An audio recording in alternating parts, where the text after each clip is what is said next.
All right, it's setting up our live meeting now. We're live on YouTube at the moment. So guys, just bear with us. We're going to show you guys a little intro in the background here. Let me just mute this out. So we're going to set up this intro. I'm going to send the links out.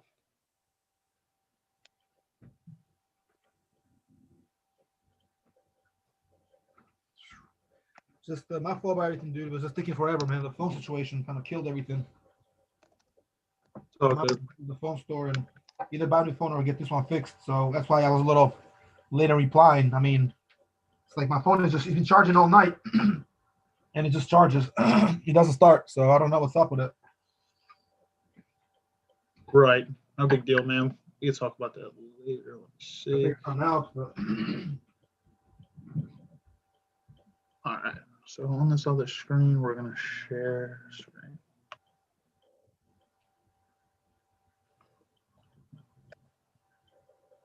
Get this into the Facebook page.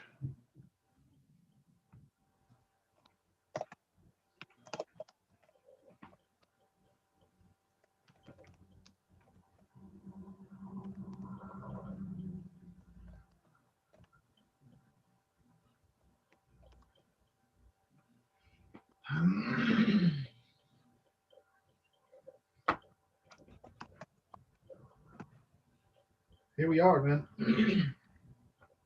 Yeah, we're in. I'm going to tag you.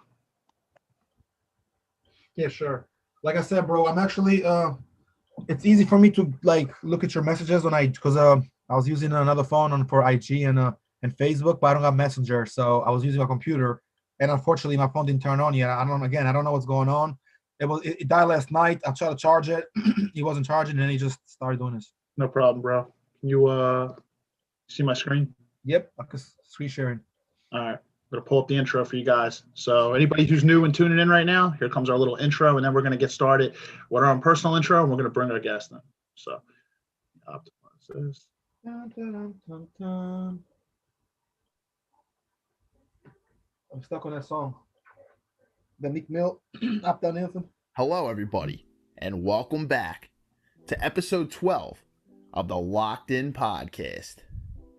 We're back, guys, on this Black Friday 2020. Now, this year, it's a little bit different and a little bit weird with COVID. I grant you that. But this episode is going to be great, and you're not going to want to miss it. In this week's episode of the Locked In Podcast, we're going to be talking about the topic of entrepreneurship. We're going to dive a little bit into the topic of brand building, an intro into the gentleman's lifestyle, and much more. In this week's episode, we have a special guest by the name of James McCormick. James is a former director of entertainment marketing for the National Football League, as well as a former menswear stylist and client advisor for Louis Vuitton. James is currently the CEO of the Paradigm Luxury Group. James is a great friend of mine, and he's honestly like a mentor to me, and we are honored to have him on the podcast this week. This is going to be a solid episode, guys, and you really don't want to miss this one. Featuring, as always, Steve Ushler and George Mentai, with special guest, James McCormick.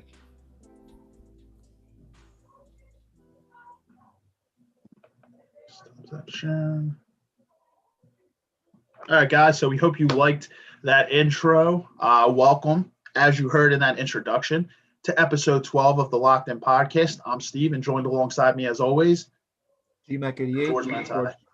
Yeah, George Mentai. What's up, guys? What's going on? Happy Black Friday. Happy Black Friday, bro. Yeah, happy Black Friday to you too, man. And we're doing a little earlier this time, which is actually good, man, because we'll probably be passing that 5 o'clock hour as we're going through. And man, it's Friday, so it's 5 o'clock somewhere, right? Somewhere. Yeah, it's right. It's right. It's Friday, bro. It's a beautiful Friday. I mean, it's a little kind of cool here, kind of grayish. You see like it rained a little, but kind of like my type of weather and yours too, from what I know. Not hot, not cold. Last night was Thanksgiving, so we hope all you guys watching and everybody out there around the, whoever celebrates Thanksgiving, whether in America or around the world, if that's the case, had a great time with their family, ate some good turkey, had fun, ate well. I know I had a good Thanksgiving. I'm sure you did too, bro. Even though we didn't talk much yesterday, but here we are, and I'm excited to do this on a Friday, man. We don't do this on Friday too often. Right. Obviously, it's a special episode because we have, our good friend James will be joining us. Our good friend soon. James is coming on, man. So it's special today. This one's going to be good, and we've been looking forward to this one for a long time. So probably for a while, just because it's it's one of those episodes. Yeah, it's going to be one of the more exciting ones. Like since we've started this podcast, probably could be the most interesting. So guys, if you're listening out there, tune in. So I'm going to invite James in, and we'll get started. Let me shoot him the text.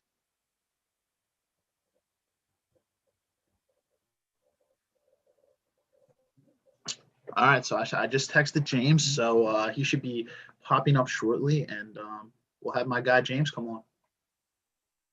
Sounds Man, good. this guy's seen a lot of stuff. So he's been in the business for over 20 years. So guys, you're in for a treat. Got a lot of knowledge to offer, and we're definitely going to learn a little something today from him as well. Oh yeah, I got some notes. I got like better prepared. Oh. We'll definitely be good today, bro. Today we'll leave out of here a little more, I guess, knowledgeable on the topic at hand and on as far as like men's lifestyle, entrepreneurship, and many other things. And again, today it's not just like one topic. As always, we never really have one topic. Maybe some shows we do, but today's definitely be like more like 3 main topics in one. And like you said earlier and yesterday, each of these topics and questions over James could be its own podcast in its own episode, its own topic. But today's gonna be a special one. So today's gonna be very organized, as always, but also very nice. And yeah, man, it's gonna be a fun one with James. Yes, sir. Yes, sir. And like I said, it's a little bit weirder with COVID, but what more of a better day, man? Black Friday. Black Friday. day after Thanksgiving. After Thanksgiving, people got shopping. The day before Thanksgiving, after Thanksgiving, bro. It's just been a very weird week, bro. It's a lot going on, of course. As always. I mean, the first Black Friday and Thanksgiving and day before, Thanksgiving Eve, day before Thanksgiving that we were in lockdown. As people may or may not know, they, you feel decided to do a lockdown last Friday, I believe. Yeah. That's Friday. Yeah, that's Friday. So today's been a week of lockdown, and yeah, again, stuff gets weird, but right. What can we do, man? The whole year's been weird, so not the time to start folding now. Exactly. So man, this is while we wait for our guy James to come on, man. Just a little background on James. He'll introduce himself.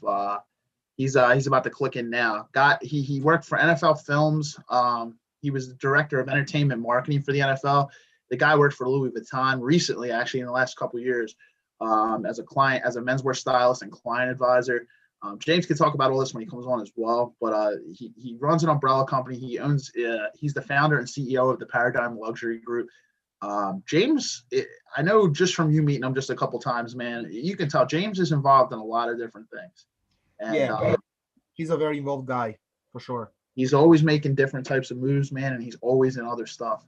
So that's why I was kind of talking like him being like Gary Vee the other night, like Gary Vaynerchuk. He's always involved in something, man. Yeah, kind of is in some ways. I mean, different type of energy, different flow, but very similar ideas. They both, like to live. We live in an era where we could take advantage of stuff like this, bro. Learn from the best, have good friends, good mentors that like the Gary Vees of the world, the Ty Lopez's, the guys, because what happens every other ad on YouTube? What happens? What happens, right? Every ad you watch or every video before that, what happens? Gary Vee ad, Ty Lopez, this other guy. This is one guy. This the big, he's like a big dude, kind of a chunky guy a little bit. He talks about this is me, my friend, Gary, say hi, and he says, we make videos together. He says, everybody tells you make money this way. He's like, shut the hell up. This is how you do it for real. And he shows you how to do it. There's all these people out here, trying to show you how to make money and make moves. And right. We got to learn from somebody. We got to start somewhere, man. I mean, like I said, here we are.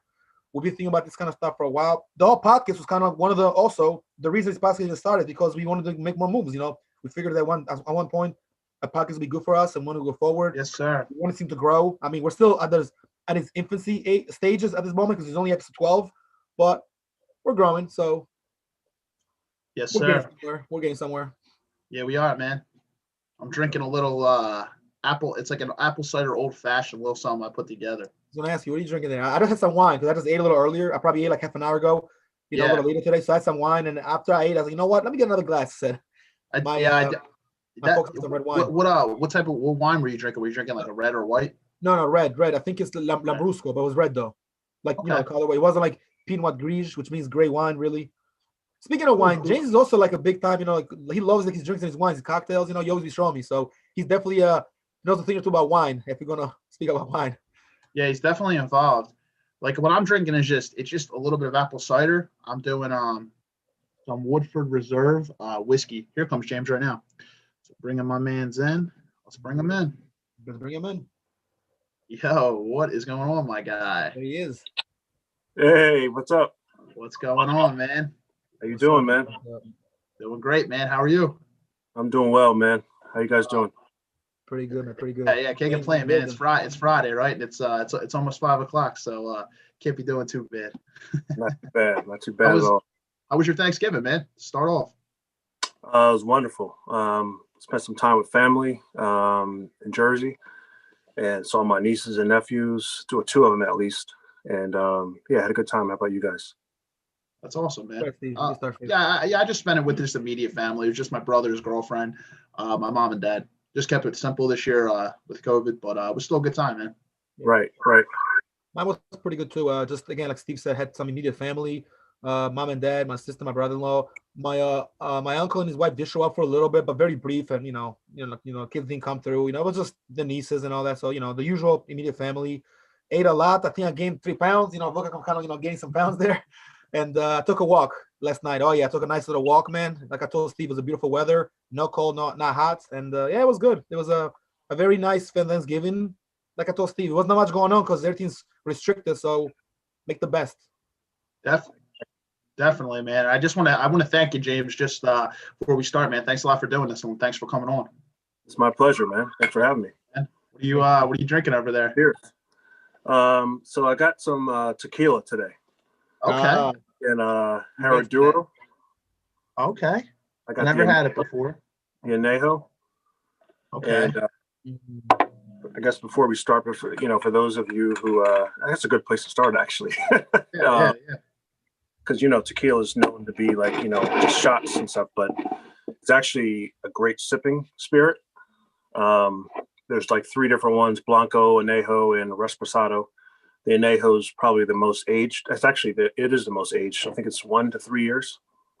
Okay. In barrel, so it's definitely the best one for sipping. And then you got the Reposado and the Blanco. It's good for mixing. Gotcha. Phenomenal, man. Good to know. I'm just doing a little apple cider old fashioned over here. It's just some apple cider. I did some Woodford Reserve. So I did a little bit of whiskey bourbon, and nice. I did some bitters, and then just garnished with like an apple wedge. I don't know if you can see there, a little green apple wedge, and I like that. The cinnamon stick. That had a little touch to it. Awesome. How about you? I'm actually not drinking much, man. I was drinking some wine, like I told them, red wine. But I'll probably at some point before we get too deep in the show, I'll probably run real quick and grab a little glass because I need to have a nice little classy glass, man. Yeah, feel free, man. I was seeing drinking wine yesterday on IG though. I don't know if you guys see some on the stories. I was drinking some, sipping some wine. I was seeing some people seeing it. So yeah. I've been drinking wine all yesterday, James. It's been great. Like I said, I don't drink all the time, but wine is definitely one of my favorites. And tequila, I like tequila too, actually. You mentioned something about last time we spoke on me and Steve spoke on Zoom that you got into tequila lately. I think you said you be kind of experimenting with tequila, and here you are drinking tequila. So absolutely, I definitely recommend. This is one of the brands that I've gotten into, Herradura, which is really good. Get it at Joe Canals or Lago Loco or whatever. But yeah, it's definitely about $55 a bottle, and it's a great sipping spirit. Yeah, for sure, man, for sure. Cheers, salute. I got to do this here, but salute. Salute. Yeah, George, you can grab your drink as that 5:00 hour kind of rolls in. Yes, sir. Anyway, so yeah, James, like I said, man, great for sure to have you here. We're very happy for you to be here, very honored, man. And you know what I mean? It's definitely been in the making, though. I think it's been like kind of like maybe like about a month now in the making, because I remember talking to Steve and said that we gotta bring James between the 10th episode and 13th, and here you are in 12. Number 12, right? Number 12. That's a good number, man. Number 12 is good. 6 and 6. Number 12. Yeah, so basically before you came on, we showed a little intro to the group. I created one. I usually put it on YouTube. I'll share my screen and everything, and then I'll show a little intro. So I introduced a little bit about who you are, about where you kind of started with the NFL and everything like that. But yeah, do you kind of just want to start off there, like what's a little bit about your background? Just tell us a little bit about yourself, so the viewers can kind of. Sure. Can you hear me all right? Yeah, I can hear you fine, bro. So first of all, thanks again for having me. Like you said, we've been talking about this for a little bit. From Jersey originally, born in Trenton, New Jersey, and went to the Hunt School of Princeton. So Princeton is definitely a second home for me. Ended up going to play in basketball through high school, played basketball at Valley Forge Military College, played with a couple NFL players and some guys who went pro. Went to Drexel, broke my ankle twice, so that was the end of that, and got a dual degree in finance and marketing. And didn't really have a specific plan per se after college, but just knew I wanted to be somewhere in the business realm, and ended up working for a former NFL player, Troy Vincent, who was at the time a Philadelphia Eagles cornerback. And that kind of led to me getting involved with a lot of people in the sports industry behind the scenes. He and I were very close. And I kind of saw that there was a lane for to be a professional without being a player per se. And so I actually ended up leaving a partnership and interning at the time for free at NFL Films, which at the time was crazy, but I'm a risk taker, and it was the best thing I've ever done. Worked for, Steve Sable, who's unfortunately not here with us anymore. And long story short, that started a whole path down, starting with the Philadelphia Eagles, NFL Films, the NFL League office. And after that, consulting with individual players and teams and organizations. So that's a very brief synopsis of the sports side.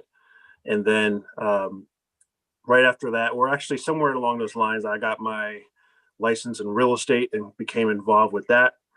But fashion and style and lifestyle has always been kind of my bread and butter, my passion. And I was really fortunate to get an opportunity to work for Louis Vuitton, which is, without a doubt, the largest luxury house that we know of. So that was a tremendous opportunity, and that kind of sparked what people are seeing now as far as my entrepreneurial pursuits. Definitely, man. And that's awesome, man. I like just from the rip, dude. You're a risk taker, man. That's a bold move, man. You to leave a partnership and then go right into an internship, man. But you can kind of see that growth pipeline with the NFL for sure. You just see like how big the NFL is, man, and you just know how many connections you can build through that pipeline. And, yeah, that's awesome, man. You inspired me a little bit actually too with that, because when I started at my big time first finance job, the position wasn't for me, and I left and went back to a retail job that wasn't paid as much. And now I'm in a position where I really, really enjoyed my job, and I found a better job from retail. But well, man, that's awesome. Yeah. Before we go any further, let me just give a quick shout out to, I'm wearing a shirt today. It says Zillionaire Mindset. I like that shirt. So we heard, you hear billionaire, but this is a Zillionaire Mindset. This is actually a shirt that was sent to me by a gentleman who actually used to be, for all you hip hop fans out there, he used to be a member of the Junior Mafia rap group. Really? His name is Terence Harding, and you can find him on Instagram at, I believe it's the Real Estate Dynamo _NYC. He's a luxury real estate agent, but he has these shirts, and I was really fortunate to get one from him, and I figured it would be apropos for today's conversation. Yeah, for awesome. sure. Thank you for sharing. Good piece of hip hop too, That's phenomenal, dude. Wow. Yep. Yeah, definitely. But it just kind of speaks to the whole concept of as to why I would leave a partnership. It's just this mentality of having vision and seeing something that's not necessarily there, and believing in your own intuition and your relationship abilities and your capabilities, I should say. So that's kind of why I wore this shirt today. Looks nice, man. I like the idea. Man. It's like you're betting on yourself. You believe in your abilities to be able to build connections and be able to take it to the next level. One of the things that I know you told me that kind of stuck out to me, you said when you were interning for the NFL, you said like all the people would just be dressed in casual clothes. You would wear like you would dress up. You're like, so like people would be like, oh, they wouldn't even think you were an intern. You were like, I'm trying to set myself apart from the other people. People would come in just dressed casually. You're going to wear like a suit and tie to like kind of differentiate yourself. Yeah, I mean, that was kind of what I was known for, because you got to think, at the time I was 26 years old and I'm an intern, which, number one, I'm older than all the other interns anyway. So from that standpoint, I didn't want to blend in. And then, where I was working at, which was, now I'm going to try not to draw a blank. The department, talent management was the department, talent relations, player relations. So I was kind of separated from them anyway. And in my mind, it was like, you know what? I don't want to be mistaken for a typical intern. And that actually allowed me to make connections with Steve Sable, who I mentioned, who took me under his wing. I believe it was the second week that I was there where I was doing special assignments for Steve Sable. And that really kind of set me up and made me understand. And I guess just kind of reminded me the importance of relationships, positioning, putting yourself in the right spots, connecting with the right people. So those opportunities do come your way. And that's exactly what happened. But yes, it started with, what I was wearing every day, which kind of definitely set me apart. Definitely, man. That's really, really interesting. I know, man, I know you have a lot of stories about the NFL, man. We've shared a lot of discussions, man. So I know, you, like you said, like the Troy Vincent, Bobby Taylor is another one, Trey Burton, and Trey Burton's uncle too, I believe, right? John McClinton. Absolutely, John McClintock, great friend of mine. Okay, yeah. And he was the reason you kind of got in real estate, right? Like he was one of the, like you kind of met him. Yeah, he and I have been friends for years now, and he's always been a top broker, top agent, and also an entrepreneur. And when I left the NFL, he was joking with me that he's been wanting to recruit me for a long time. It's just that I was involved with the NFL, and that's really all I could do. And so I guess my mindset was always, how can I leverage those relationships and those experiences into real estate? And I use that formula for pretty much everything that I do. How can I leverage one thing into another lane? And so when I got into real estate, that was one of my niches, was being able to work with athletes, entertainers, executives. And so right off the bat, I didn't have to do some of the typical things that you typically have to do when you get into real estate for the first time. And it's a big credit to him for helping me with that as well. That's awesome, man. And it kind of just goes off of the relationship building part. Like, other people who kind of start in real estate, they're going from like a different angle. But since you already had kind of built that connection, you were already there with them. That's awesome, man. And that just kind of just speaks to relationship building. And it's essential. I mean, we've all heard the phrase, it's who you know. But it's also more than that. It's also who knows you. And that's kind of what I help people with at this point with my business, is that, it's not simply just who you know, it's also who knows you, and what do they know you for? And so you want to create value. And that's something that is a staple into what I help clients with every day. Is like, you want to make sure that you're bringing value to every single situation that you're a part of. And that becomes what you're known for. Absolutely, man. Thanks for sharing that, man. So was entrepreneurship, was that always like kind of, I know like kind of how you have your own, you're the founder and CEO of your own company now, the Paradigm Luxury Group. And I know you kind of do your own thing now, but was entrepreneurship always something that was kind of in the back of your mind? Like even when you were working in a corporate level job, like NFL or anything, even before that? To be honest with you, it wasn't, because the NFL was such a unique opportunity. Initially, it was such a big opportunity and so unique and rare that was really the only thing that I could focus on. And it's one of those things where you look at it and you pinch yourself and you're like, how am I in this position? Right. How am I like, watching games from the field? How am I sitting in these meetings in the room? How am I hanging out with this individual who I grew up watching for years? How is this person who, I watch on Sundays calling me for advice? And so it becomes one of those things where it takes over your entire being professionally. And unfortunately for a lot of people, that's all they can see. And I would say that, to be totally honest with you, I was a victim of that as well. I think it was probably midway through my career in sports that I started to understand that there was more than even the NFL. And at that point, I was very fortunate that I was always branding myself as me, not the NFL per se. And I can say that comfortably now, but yeah, I always knew that there was something beyond that. And I wanted people to understand who I was and appreciate who I was whenever the day comes when I'm not a part of the NFL. They used to call me NFL James, and even now, like, this is instilled in people's phones. But that was always kind of my mindset. I would say probably halfway through my career. I want to give a shout out to I'm losing track of the name, but there's a book called $40 Million Slave. Bill Rhoden is the author, and Bill Rhoden is a former, I think he might still be with the New York Times, but longtime columnist, very intelligent gentleman, older guy. And I read this book it's called $40 Million Slave. And it was basically talking about ownership versus these contracts that we see every day. And that is really kind of what changed my mentality, both for myself and also the people that I was working with every day. In fact, I bought, I believe it was 50 copies of that book and handed them out to players, because it's talking about taking onus and taking ownership of yourself, of your life and your future outside of just your contract and what have you. So I would say that was probably the impetus for me to start thinking more entrepreneurially. Man, I know we've talked about that before, but man, that's real. That's some real stuff right there.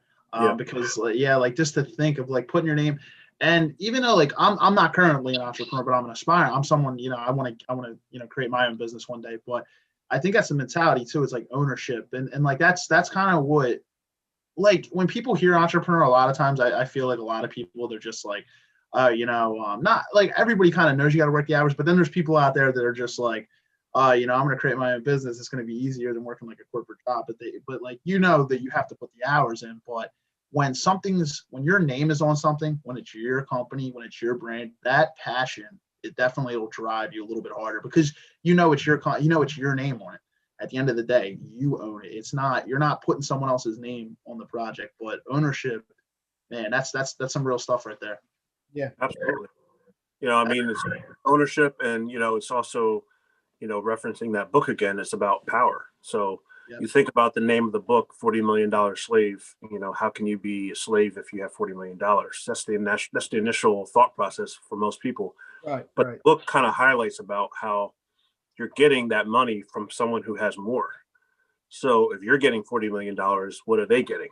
And it starts you down this rabbit hole of understanding about true ownership and who's actually in control of your destiny. Is it the owner who's paying you, or is it yourself?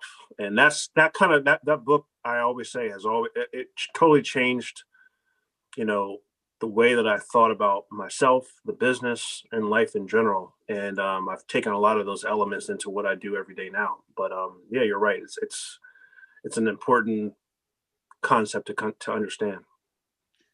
Yeah, man, absolutely. And that's definitely going to be the next book on my audiobook list. $40 Million Slave. Definitely going to be checking that one out. It's for all the disruptors out there, which I know all three of us are one of those. Oh yes. And I remember you put me on to Relentless the one time by Tim Grover. Yes. And I've listened to that book over 10 times at this point. Like, I have it on my Audible playlist, but man, that's another one of those books. It's definitely for disruptors. We've talked about that book a lot. Yes, we have. Yeah, man, you put me onto it when we worked together, so I checked it out, man. I've had to have listened to that book over 10 times. But Tim Grover, the author, and he also has, I believe he's got another book coming out, believe it or not, sometime soon, if not already. And he's also got a lot of mastermind type classes, success type of seminars and offerings on this platform that you can check out as well. So anyone listening out there, make sure you check out Tim Grover. Just Google him online and follow him on social media. Yeah, you'll find him. He trained Michael Jordan, Kobe Bryant, Dwayne Wade. I think he worked with Charles Barkley as well. He's worked with multiple high class athletes. I mean, just working with Michael Jordan and to have Michael Jordan's respect. I mean, that goes to show just what type of man he is. And and to be able to get, because Michael Jordan, he didn't respect a lot of people. So to be able to put Michael Jordan in his place, it's like, that's pretty big. But yeah, man, I put a lot of people onto that book. Marius Raffaelli, he's been on this podcast before. My buddy Justin Colon out there, I put him onto it. He said he's listened to that book like over 10 times now as well. Yeah, man, it's a great book. And Absolutely. Kinda, It's a must. What's that? I said it's a must. Oh yes. Oh yeah, man. Absolutely. Yeah. That and also the 50th Law, which I remember, like I heard about it, but you're talking about this, Steve, as well. It's another really good book. The one that James has mentioned. There's so many good books, honestly, to read up there, man. I mean, like just like books like The Objective Perspective, how to like get what you want. You know what I mean? Or even Tyrese's book, How to Get Out of Your Own Way. Remember by Tyrese Gibson, James? I think that's a pretty good book too. Yeah, I heard Never really read it, but I see parts of it. You heard it? Yeah, you read them. You know what I'm talking about, right? Yeah. Another one that I didn't mention, I don't even know if you and I spoke about it, Steve, is 10X by Grant Cardone. Yes. So I haven't, but I've heard of it. Okay. Yeah, it's a great, I mean, it's exactly what the title says. It's basically, whatever your intentions are, multiplying that by 10 and going bigger and bigger, and understanding the idea of how to overcome fear. And once you understand, or once you feel that fear or that hesitation on something that you're looking to do, it's almost an impetus to actually go ahead and do it. And so understanding how to do that and how to overcome those things, I think like once you kind of get comfortable with being uncomfortable, you can really accomplish so many things that you have that you didn't even fathom that you could do. So that's another one I recommend, 10X, and along with Relentless. Man, I love that you said that book, because I don't know if you know who Darman is. He's a guy on Facebook, YouTube. He's got multiple platforms. His name's Darman. It's like DHAR and then MANN. This guy posts like little inspirational videos, and he's got actors in them.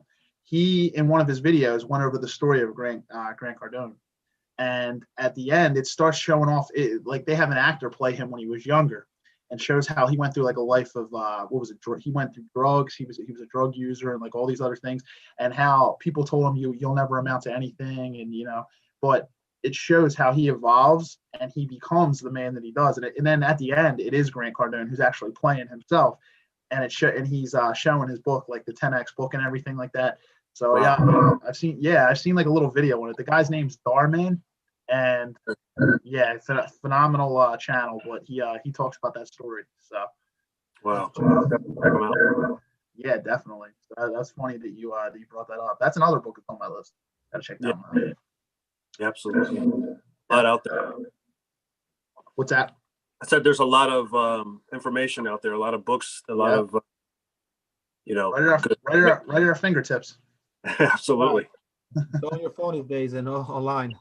But books, man, these books really help. Even like we spoke about your man Gary Vee, Steve, he has a lot of advice and a lot of good stuff. Like I was talking to Steve before we started the show, that every time you open up a link on YouTube or anywhere, the first thing happens is like an ad about digital marketing, selling assets. I mean, whether it's Ty Lopez or Gary Vee or it's one of these other guys there, it's a lot of guys in the game right now. Right now, it seems like the topic, the trend is right now, as far as like people doing videos to, again, speaking of men's lifestyle or just in general, to be like better versions of you, the trends are digital marketing, social media type of marketing, like you said, James. What else? Definitely real estate. And even like all these guys talk about the dating game, all these like dating coaches, gurus, mentors. We got all these page supporters, and they start doing these pages. And in the last like 3 years, I think it's when he's really became more trendy. But people online always advertising things has been going on for a couple of years now, for at least close to 10 years. But in the last like 4, though, it seems like these trends have been the following ones. Definitely flipping houses is very popular. Management, what's it called? Selling property, you know what I mean? And just like financing management and all that, like financing property and all that. Yeah, I know specifically with like Gary Vee, man, it's ownership. It's kind of like James was saying. Like you see all the things that Gary Vee's always working on. Gary Vee says about that. He says, "Don't go to school, become a worker, be a thinker." See, they don't teach you in school how to be an entrepreneur or a thinker, unless like Gary Vee has stated, you can take those classes, or kind of like you have to kind of do it on your own. No one's gonna tell you, yo, you should start your own business and do a book. Most people are not gonna tell you because they want workers, and nobody's meant to be a boss or an owner. But if you are, like James said, if you think about it, like what's on the other side, there's definitely gonna be more than just this, like this reality. You wake up, you go to work, come home, you make money. What if you make money on your own time, which means you gotta be more sharp now. You gotta be more, time consuming, gotta be different, more prepared. Yeah. It's a ball game, it's definitely, it's different. It's not like the same in your business. And like you said, Steve, it's not as easy as people think. Oh, I have a business now, it's all over. No, it's just the start, not the end. it's a start. When you run a business or you have things that you do, James, couple things on the side, whether it's marketing, writing books, owning a small business, a gym, doing a podcast, have a team. I know people have friends that own mini teams, like rapper Snoop Dogg. He used to own a team with his like a little league team with his kids used to play at. Remember that? And he was a coach and the owner. Like that's crazy. He used to like do all that at once. Yeah, I did it. So it's funny you say about Snoop Dogg. So, and these stories can come out regularly. So I did an entire shoot with Snoop Dogg on that league. He did. And these are stories that I don't even think about until someone says something that makes me remember. But I don't even know the year. But basically, I was a part of a production team where we spent over a week working with him and his league, his football league, where we coached his kids. We watched him coach his kids, watched him with his family. And so we got firsthand access and seeing what he does and how he does it, and also why he does it. And I believe the show aired on ESPN, NFL Films Presents, if I'm not mistaken. Yeah, it's funny you say that because I happen to be part of an entire production we did with Snoop and his league. Right. So you were in a couple episodes, or you were kind of like in the background there, like when you did the show? No, I helped put it together. So wow. You didn't see me, but I was definitely the driving force for helping putting that thing together in terms of dealing with Snoop, his family, his whole management team. And I remember it being about a 6-month process before we could even get all of the things lined up to actually move forward with the production. Just dealing with logistics, timing, concept, and all the creative aspects that go into production. Yeah. Wow. You know what? I think, if I'm not mistaken, I'm trying to think because you said you remember the year, but I think if I'm not mistaken, he did a show because I know he had a Snoop Dogg fatherhood show, which was like his own reality show, and he did something. Speaking of that, he had either the show you're talking about was in the other show, so it's like he had a show within a show, and he talked about him, and you can see him with his kids. But he also had a show where when you're talking about it, you help produce and help kind of like make it happen when you're like a major, so like a factor. And it was I think it might have been 08 or 09. See, don't quote me because I don't remember the year. My memory's not as good as it used to be. But I remember the show kind of well. And he would kind of talk again behind the scenes, like in the locker room. You kind of like encourage the kids.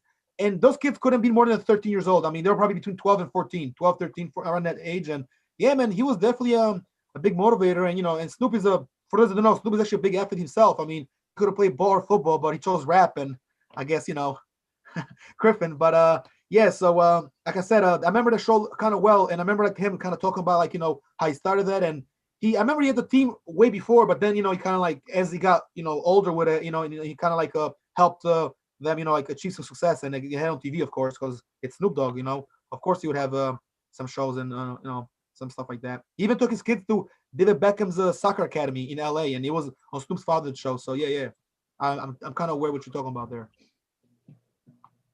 Yep. That's awesome, man. I know you always got something you're working on behind the scenes, man. Yeah. I mean, it's funny that the whole NFL thing. I mean, there's stories that I forget about until someone says something, and then I'm like, oh yeah, I did work on that, or I was involved with on those lines. So I haven't thought about that for years until he mentioned it. When you're doing so many things like that, I feel like time just flies by, and it's like, there's just so many things going on. So, yeah, definitely. I should write a book or something. Yeah. You should write a book, man. You should write a book and some memoirs. Hey, man, I would buy it. I'll definitely tune in. You seem like you have some good stories, and Steve was telling me you definitely have some good stories, bro. So, yeah, definitely. Stories forever. Stories for days, man. So I know, so we talked a little about your time in the NFL. I'd say, so I know like now you're really into pretty much like with your brand and everything, like the gentleman's lifestyle. Can you tell us a little bit about that? I know that's like strongly like where your passion lies for sure. Yeah. So when I was at Louis Vuitton, as usual, I have a plan. So the opportunity presented itself to me, and I took that opportunity knowing that I wanted to do what I'm doing right now. And in my mind, I was saying that if I can combine the NFL global brand with Louis Vuitton global brand, that essentially I would have credibility for life. And so that's essentially what made me take the opportunity at Louis Vuitton. And while I was there, all it did was enhance my passion for doing what I wanted to do initially. And that is understand that there's a way to redefine luxury. And so before we go further, let me just say, people hear me talk about luxury all the time, and it's not just what you're wearing in terms of how expensive what you're wearing is. It's really your ability to appreciate quality. That's actually what luxury is. And so if you think about someone who has an unlimited budget, it doesn't take a whole lot to walk into Saks Fifth Avenue, close your eyes, and pick out whatever it is that's on the rack or whatever the case may be. Luxury is really the ability to understand what you're wearing, how you're wearing it, why you're wearing it, where it came from, the craftsmanship behind it, et cetera, et cetera. And that was really the impetus for me to start, you know what, I want to use this opportunity and what I'm learning at the highest level and use it for what I want to do with my vision. And so what I did was initially I created a style consultancy called St. James Style, where I work with men, mostly men. Sometimes I can work with women on image consulting. And so that is a lot bigger than just styling. It's actually the entire picture of how you present yourself publicly to the world. So it goes into obviously what you're wearing, your network business-wise, the things that you're into, what you're reading, what you're listening to, and so on and so forth. And then it kind of morphed into a larger entity, which is Paradigm Luxury Group, which is the parent company. And that is a lifestyle management agency. And so that encompasses 5 different divisions, with, the styling and image consulting aspect being one of them. Also adding in travel, experiences, event management. And so, it's essentially redefining luxury through lifestyle management. That's awesome, man. So yeah, like I didn't even really think that deep when I was like thinking about image consulting. Like, wow, man. Yeah, no, that's awesome. And yeah, as always, I know you always have a plan, man. So you were essentially like, if you were able, like you were trying to be a bridge kind of like with the NFL and then like Louis Vuitton, like that's insane, man. And it's kind of like how you built your brands out of that with like the image consulting and then your parent group and Paradigm Luxury Group. Wow, man. And I mean, so, the ironic thing is the idea for Paradigm Luxury Group came from me studying the whole business model of LVMH, which is the parent company of Louis Vuitton. So anyone listening, if you look at Louis Vuitton, if you look at Gucci or all these luxury houses, they're actually owned by a larger entity, which is LVMH, Louis Vuitton Moet Hennessy. So they are the parent company and they own several different brands within that. And that's the model that I use for Paradigm Luxury Group. So Paradigm Luxury Group functions as the umbrella. And then I have divisions lined up that are all different, whether it's media, image consulting, obviously, event management, and so on. And they all function independently, but they're all under Paradigm Luxury Group. So it kind of fits that whole picture together. Mm-hmm. Absolutely. That's awesome. So St. James Style is the image consulting division of Paradigm Luxury Group. Gotcha. And then, like you said, you have real estate under one end, and you've got a lot of different things going on. I know that we've talked about this prior, and how like you have an umbrella company that kind of operates. That's really interesting, man. That image consultant, it's like, yeah, that's really real because, yeah, it's like how you're projecting yourself to the world. That's really, really interesting. Yeah. So if you think about it, we started about talking about when I was an intern. Yeah. And I didn't even realize what I was doing. So I was basically presenting myself to the public and to the powers that be at the time in a way that said, you can trust me, you can rely on me, or at least making you want to know more about my capabilities. And it started with my visual presentation. And then once you start talking to me, you start understanding like, oh, he's into jazz. Oh, he's into art. Oh, he's into travel. You start bringing up cigars and spirits. He can talk about cigars and spirits. And so you start putting yourself in a position where you can essentially walk into any crowd by yourself and walk out with amazing relationships just based on the fact that you know how to carry yourself. Yes. And that started actually before the NFL. That started at a young age, thanks to my parents, my mom and my dad.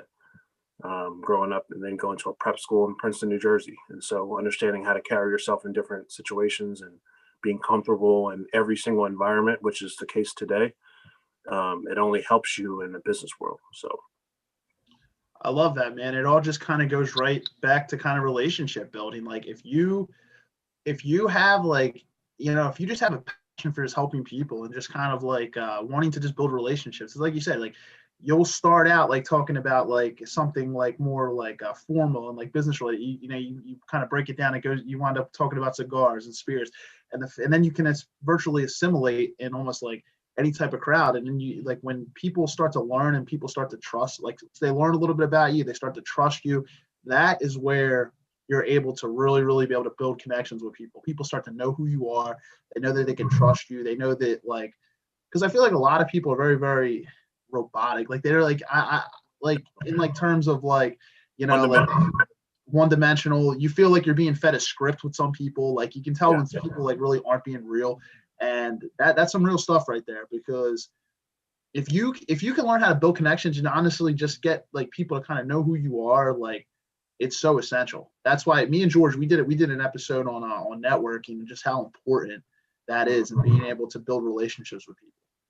So you talk about networking and take it back to I want to say probably when I was with the Philadelphia Eagles in PR.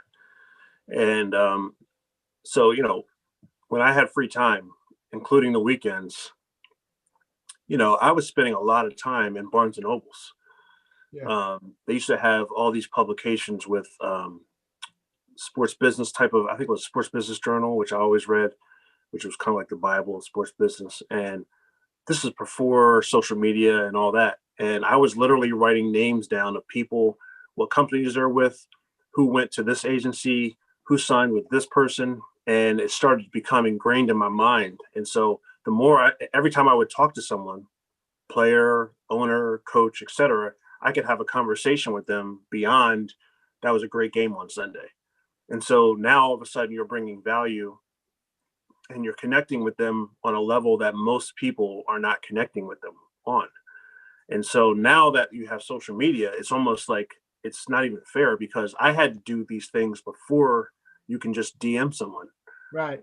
I had to cold call somebody, or I had to pick up the phone, call Sports Illustrated and set up a meeting with HBO and Sports Illustrated, Dime Magazine, like all these people. I had to learn how to do that on my own.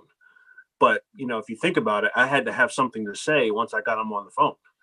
And so there was a lot of legwork that went into that. And so, networking is something that is so important. But I use the term more relationship building, because it's not just, going to a Chambers event and getting some cheese and crackers and looking at somebody's name tag. It's like, you really have to be able to add value to someone as opposed to just looking for someone to give you opportunity and give you a chance. You got to bring some value to somebody. Right. It's almost like you have to come tell them what you got to be an asset. Like Steve was saying, you go to, like, for example, a work interview, and you kind of like this, and they even tell you don't hold your stuff like this, kind of get her comfortable, because body language is very important, like you said, James. And if you can communicate and kind of like know what you're doing in every sort of like scene with people from different walks of life in any kind of crowd, well, then you're pretty much, that like, you're in the right step and you got the foot in the door.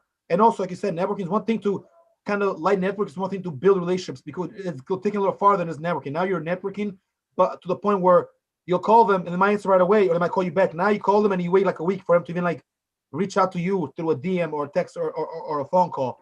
So It's important, that like the first appearance, again, like you present yourself a certain way, you go to looking, clean cut or whatever, nice suit. I mean, you don't got to look like, let me see. Like you don't have to have like a Conor McGregor, Don King suits, but look nice. I mean, the way you're right now with a nice little suit, nice little, nap gang in here. Maybe you got like Did you say Conor McGregor? Conor McGregor. Yeah. Oh man. So it's important you kind of like present yourself a certain way, man, and that's what they teach you. I've done some seminars, and it's funny. I've done like interviews, if you know what I mean. Like I'm talking about, like in college, sometimes they'll tell you like how to like to go the day before. Always make sure you know where he's at, so you can get there ahead of time and not like late or on time. You get a little early. What to say, when to talk, and also you want to ask questions, especially for an interview or whatever. If it's like an event that you're going at, So yeah, that's very important, like you said. And yeah, it's very boggling. You think like, wow, small things like that make a huge difference. Like to build a connection with somebody as a brand, to call Sports Illustrated. Can you imagine? I would call them and I'll be so like not shy, but like a little like nervous to say, and I'll be like, no, it's like I didn't realize what I was doing, but I was, without realizing it, building that the ability to just create something out of nothing. Right. And now when you have social media, it's like, I feel like a lot of kids, I shouldn't say kids, but a lot of people now, like they're just used to being able to DM somebody. And I didn't have that luxury. People that came up with me didn't have that luxury.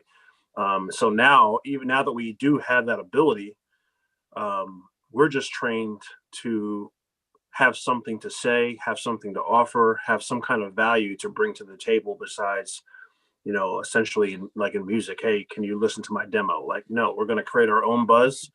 We're going to make you pay attention to us. And then at some point when the opportunity presents itself, maybe we can collaborate with one another, maybe we can partner with one another. So it's just an interesting time now to see people who, came up when I did, and some people who get it now, and, they're just kind of like their heads down. They don't know how to look at you in the eye, shake your hand, build relationships. It's just interesting. Yeah, that's interesting, man. I like that.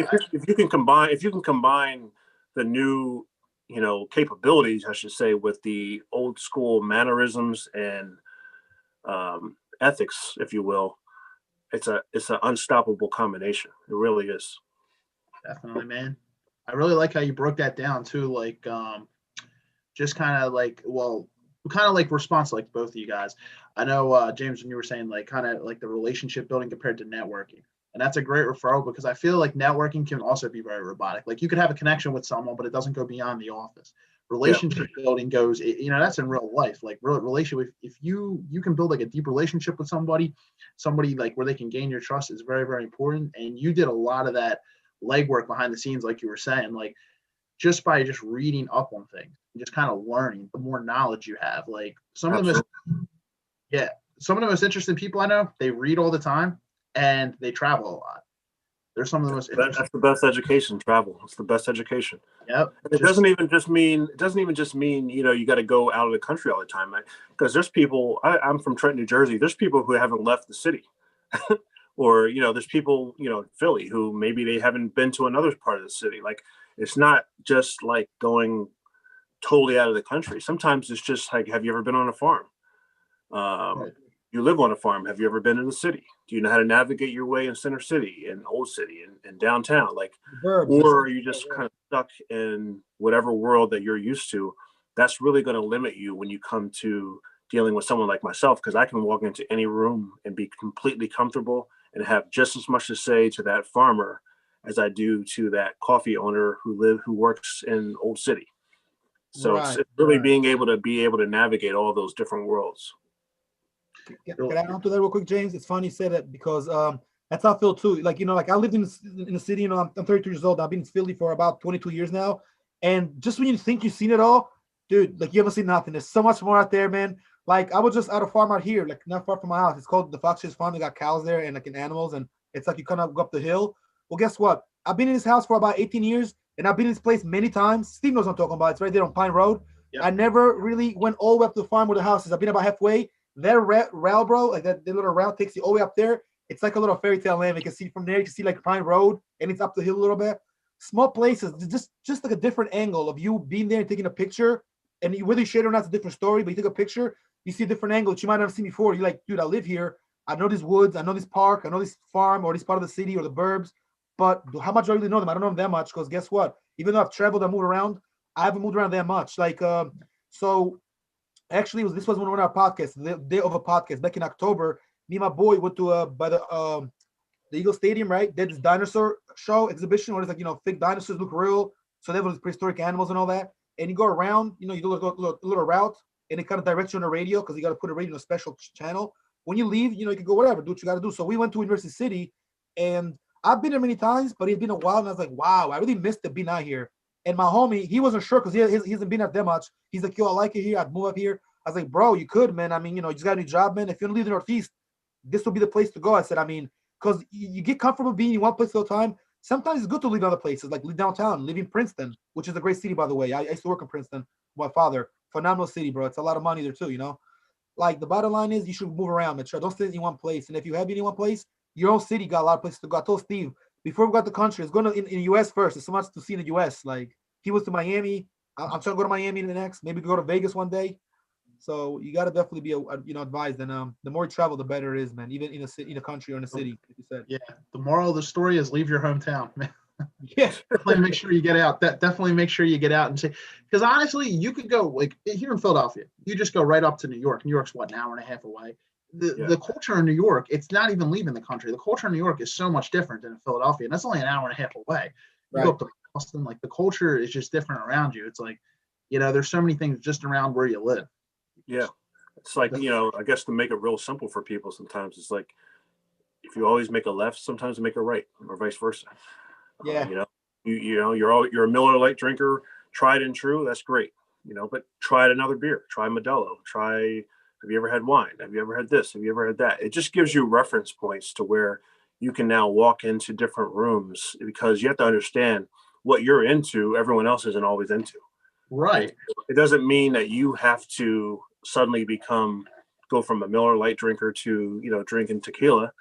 But my point is, if you never tried tequila, you have absolutely no reference point if you come across someone who is into tequila, and that person could be the person that you're trying to get business from.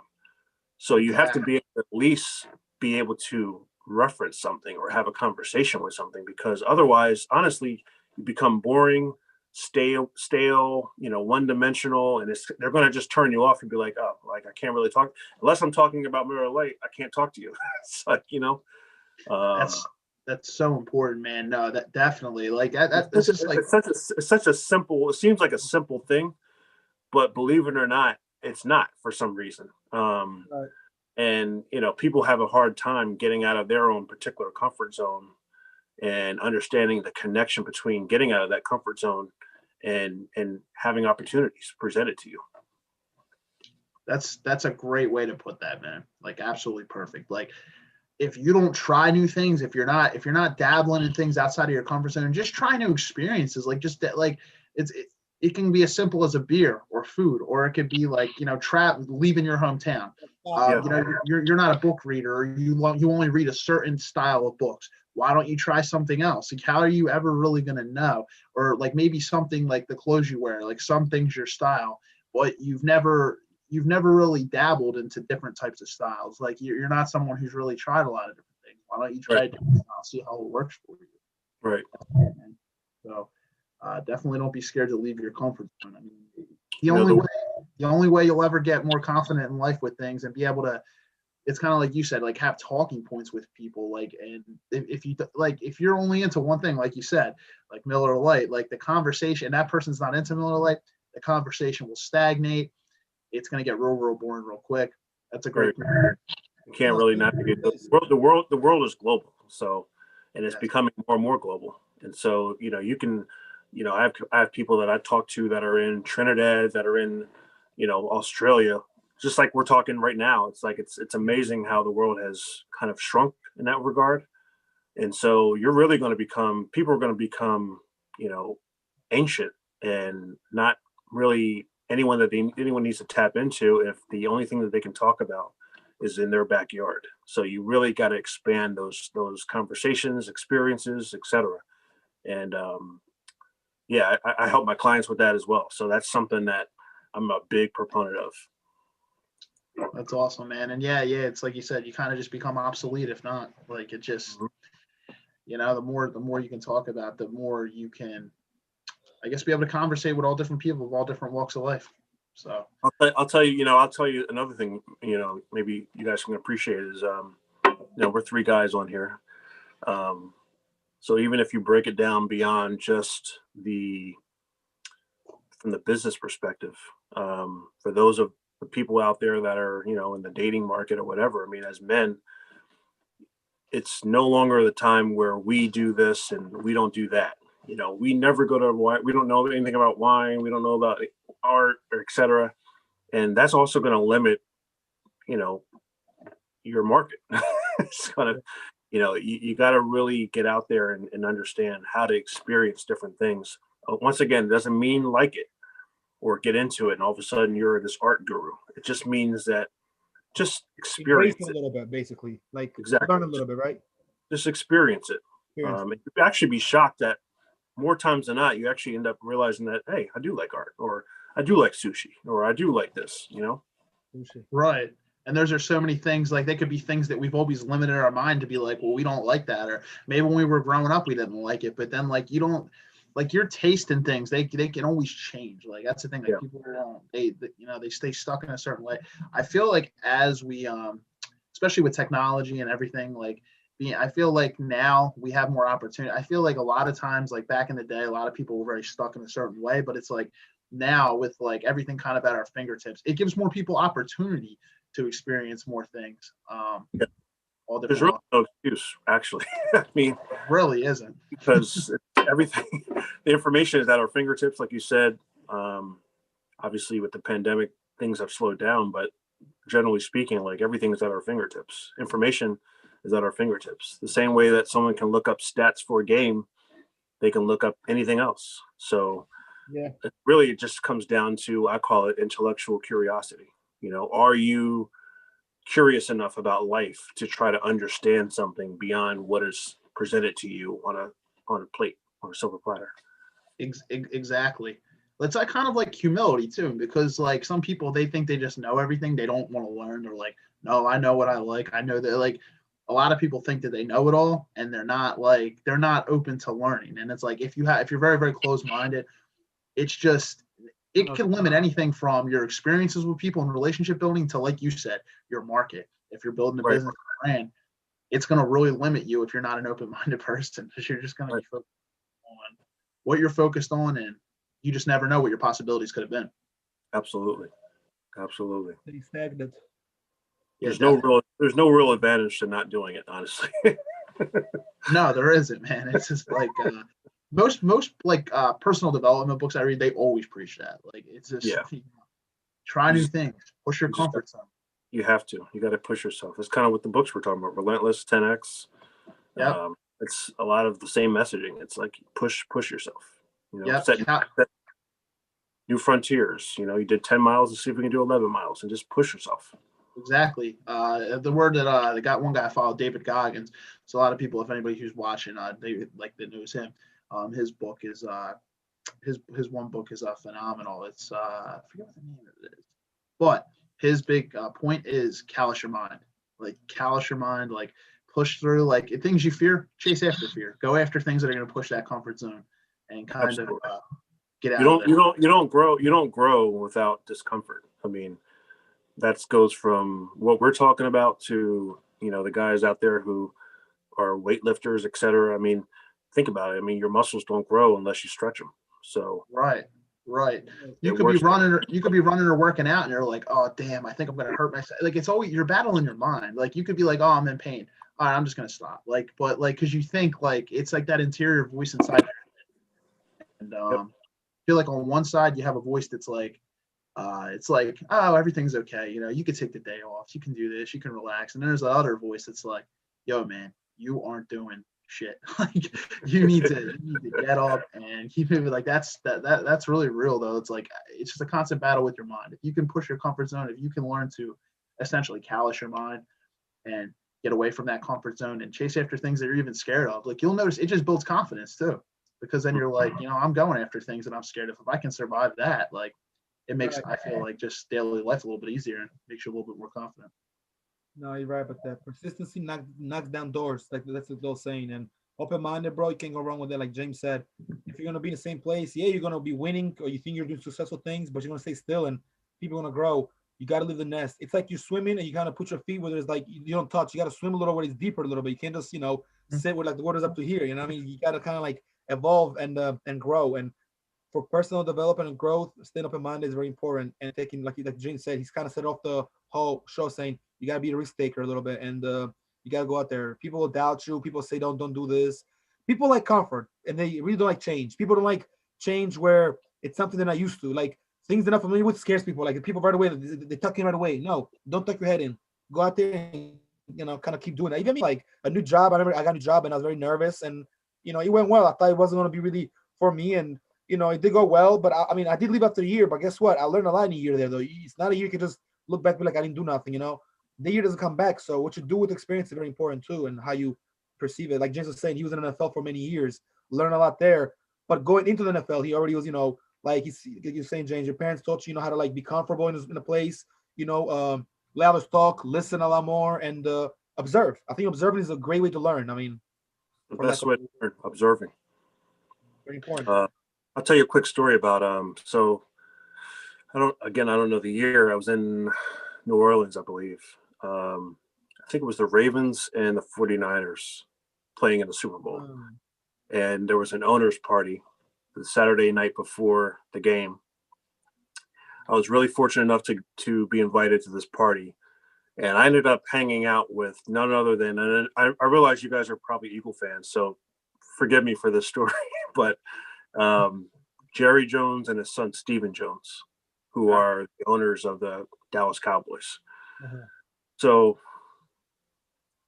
we're having some drinks, and I asked Mr. Jones, Jerry, about his secret to success. This is my time to really get to the bottom line of how did you become what you became, and how do you continue to do what you're doing. And he started talking about being comfortable with ambiguity. In other words, when he bought the team after going bankrupt twice, drilling oil. He buys the team, turns into a $1 billion company. He builds an incredible stadium when he could have been resting on his laurels. He creates an entire real estate development project called Frisco. Long story short, he was talking about how when he has a vision, when he has intuition, and he feels like he has a method to get to the point where he wants to get to, he's not concerned with the outcome as much as focusing on what he knows he can do to affect the outcome. Realizing that he doesn't know exactly what's going to happen. So to your guys' point, I feel like a lot of people get caught up in the result and they get stuck and they start worrying about, well, what happens if I don't get it done? Or what happens if this happens? And it's like, sometimes you're not going to always know. Same thing with me with leaving the partnership and interning. I had no idea what was going to happen, but I do know that I know who I am. I know what kind of work ethic I'm going to put into it. And I also know that nothing's going to happen if I don't take this opportunity. So it's this idea of being comfortable with ambiguity, which is the secret to success that a lot of people haven't really grasped the concept of. And that's something I learned directly from Jerry Jones, multi-billionaire, mega mogul. So just something to think about for everyone listening.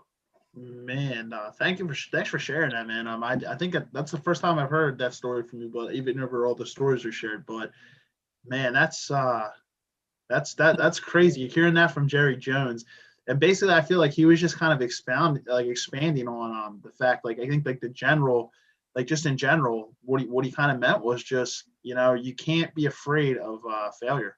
Like what you bring to the table, even if you don't really know what the outcome's going to be on the other side. You can't be afraid to fail in life. We're going to fail tons of times. There's nobody that's perfect, and there's nobody that's never going to fail. Like you're going to fail in things in life, and it's full of bumps and bruises, bro. You live, you learn. You get down, you get back up. You might lose a job, but it's going to lead to something better. Like the only failure is not trying. That's the only failure. Right. Exactly. And the thing is like if you're not failing, honestly, you're not doing enough. If you really think. Because it's very easy. It would have been very easy for me to say, you know what, I'm just going to ride this out to retirement. I could have very easily have done that, but that's just not how I'm wired. I'm always pushing. I'm always learning. I'm always growing and evolving and saying, all right, what's the next frontier? Okay, I get to that frontier. What's the next level here? What can I do to push myself? And so that's something that honestly, and I'm very candid, as you guys know, I feel is an issue with the education system is we get this thing in our mind where like, if you don't accomplish this, then you failed. And it's not true. It's just not true. Like you have to continuously push. And I think that's why a lot of people get to the point where they get a job and they get their degree, and then they're kind of lost when something bad happens, or they don't understand how to get from one level to the next because they were never taught this idea of constantly pushing, constantly grinding, not being, or I should say, being okay with ambiguity, and understanding, like, I don't know what's going to happen, but I do know I've done the research and I'm going to go 100% and see what happens. Definitely, man. You're betting on yourself, essentially. You know what you bring to the table, and yeah, that's so important. And it's like you said, like, people will get a job, they'll get stuck in, like, they'll work that job for 10, 15 years, but then they don't know how to, when a problem arises or some type of financial crisis happens, they don't know how, or it doesn't even have to be a financial crisis, it can be any type of crisis. They don't know how to problem solve because they've never taken those risks, they've never taken those chances. It's like, you look at, I read somewhere where skateboarders are like a CEO's dream to hire, because you think about a skateboarder, by the time they can do a trick that we can appreciate, how many times have they broken their ankle, their hand, their wrist, failed essentially. And by the time they can do that trick that we all love, it's like they had to fail a number of times. So there's a certain toughness that comes with that. And so you want that kind of person in your organization, because this person is not going to take no for an answer. This person is not going to take someone saying, no, I'm not going to get this product right now. They're not going to be deflated and put their head in the sand and like, no, they're going to keep going and figure out a way to get you to say yes. Exactly. I like that analogy too. As someone who was a skateboarder in another lifetime, not professional or semi-pro by any means, but someone who used to skateboard. I was too chicken to do it, but yeah. As someone who skateboarded a little bit into high school, yeah, man, it takes a long time to learn some of those tricks, and like people that you don't really see. You'll just see, like, I used to have skateboarders on my block, and you'd see some of them. They'd be out in the street till like till late at night. They'd be trying to like learn a trick, and they'll keep falling, and like, that's just how it is. And it's like, even though it's like a different aspect, it's like you're gonna keep failing until you get with until you eventually you'll learn it. But you got to be metaphor for life. Yeah, exactly. You literally fall. You're a skateboarder. You do those the little the curve there, on the hockey field there, like the steps. Yeah, the half pipe and all.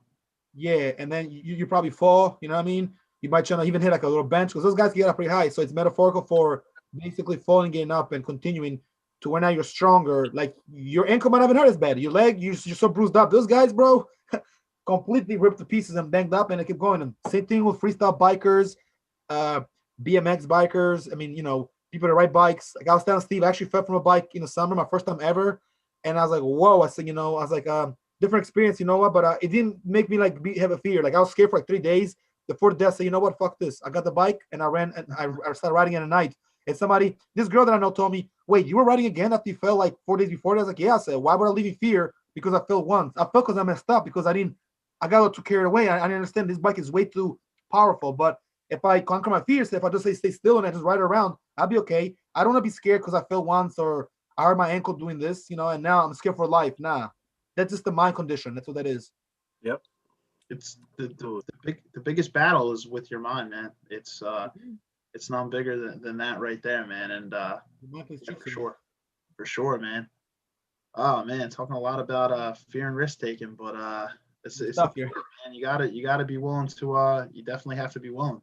If you're not, it's gonna be hard. And I think just kind of going on entrepreneurship there. I think a lot of people. That's a point I kind of wanted to make. With entrepreneurship, I feel like you definitely have to be a risk taker, like to be in that, because the thing about it is like a lot of people, like, it could be like people in your family members, it could be people that aren't encouraging you, and be like, no, you have a stable job, stay where you're at, whatever. And when you work like a corporate job and stuff like that, you have leadership, you have like the guidance, it's already all there. There's a pipeline, like people who can help you out in situations. When you're an entrepreneur, you're kind of, especially when you're first starting out, it's a risk. It's a risk because you're doing everything. Like, you might have a team, you might build a team underneath you, but a lot of it, like the ideas and everything, it's kind of on your own. You don't have, like, when you go to a corporate job, like, they already have their structure and everybody will kind of like teach it away and everything. But when you're an entrepreneur, it's a big risk. Yeah. So this is a topic that I'm passionate about. And we talked about my friend John McClintock at Keller Williams, and he had a funny story.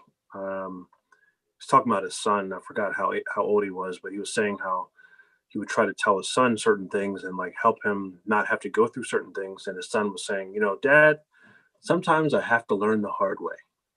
And it was like, it's funny to hear that. But when you really think about it, you don't have to learn the hard way when you start.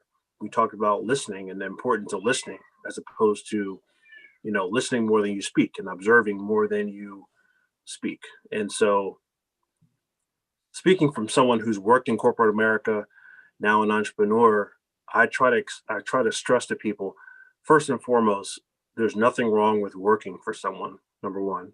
Yep. I do believe that you should be trying to do something on your own, something you're passionate about and building something. And the reason I say that is because we've seen now with this pandemic that anything is possible. Not that it wasn't before, but anything is possible. And so I am a proponent of the fact that the only risk is not betting on yourself. And the reality of it is that whether people will get this point now or later, it's better that they get it now. But at the end of the day, it's not set up for the non-owners to win in corporate America. It's just not. Doesn't mean that, again, it doesn't mean not to work in corporate America if the opportunity presents itself. But what it does mean is that while you do that, you should be thinking along the lines of, how can I create something for my family, for many reasons. But two of the reasons I would say is this: you can't pass a job on to your children. That's just not the case. Whereas family-owned business, something that you own, that's a legacy play. Correct. And number two, going into this idea, corporate America is not set up for the average individual to win. I don't care if they're a vice president. If you're not the owner, it's not set up for you to win. And so why would you put yourself in a position where you put no effort, no thought, no energy into building something on your own? And then when the inevitable happens to too many people, they get laid off, they get fired, something changes, the company goes under, and now all of a sudden you're back to square one, looking around saying, I spent 20 years at this company. Now what am I going to do? When all along you could have been building something that could pass on to your children. So that's something that to me is an extremely important thing for people to understand, that you don't have to wait for that to happen to get the point, because someone like myself, and there's so many other people out there, are telling you, prepare yourself, especially if you have a corporate job, prepare yourself now for what could happen, and it has happened to too many people around the world and country. So that is some excellent advice, man. And to anybody listening, that's a great piece right there, man. I get that it's hard to get when you're making six figures, and I understand there's people out there who just don't get it. But take it from someone who has seen a lot, is like, don't wait for all of a sudden it's downsized and then it's like, oh damn, like James was right. It's like the people that they decide to cut first are the people who make the most money. That's how it goes. Whoever's making the most. Those out there watching ESPN, and there's so many other big companies, but I'll just use ESPN. They just laid off another 500,000 people for the third time now in about a year and a half. So it's like, at the end of the day, jobs are very glamorous at times. I've been part of jobs that are glamorous, but you just want to make sure you protect yourself and put yourself in a position. And that goes back to what I was saying before, branding yourself. It's like understanding, and at the time I was thought to be crazy, but it's like, yes, my personal brand is more important than the NFL, because at the end of the day, that's all I have. That's not my brand. I don't own the NFL. Right. Those out there working for, ESPN or Merrill Lynch or whatever, like you don't, if your name is not Merrill Lynch, you got to protect yourself. So in other words, James, what I got out of this is like this, because I can relate to this firsthand. Like, as Steve knows, and I probably told you, I used to work at a bank about 3 years ago, and I was working corporate America up to like this year. Well, last year, I guess you could say, right? So it's like you work 9 to 5, right? You get up and you do your thing. And I remember thinking at the bank, like, even though like this job, I do like to go, I'm not gonna lie, going dressed nice, it is kind of like, it makes you feel good, right? When you go to any job, when you got a nice little suit, not super like, like with a tie and all that, but it's a suit, a nice watch, dress pants, and you're a tailor or a banker. But I would say to myself, is this really what I want to do? Like, am I going to be like, at the time I was about 20, 28, right? 28, 29. I said to myself, is it really I'm going to do this? I'm going to be like 39, 40, and I'm going to be coming in a suit, like working at a bank, or by then maybe I'll have my own business or work somewhere else in corporate America, but have a higher position. So I say that to say this, or say this to say that if you're working a job and you're okay with 9 to 5, it's okay to be comfortable and all that. And, you're lucky to have a job, you do good money, making good money, things are smooth, deals are making happening, no problem. But it comes down to what about in the future? Like you said, things do happen, man. Stuff happens.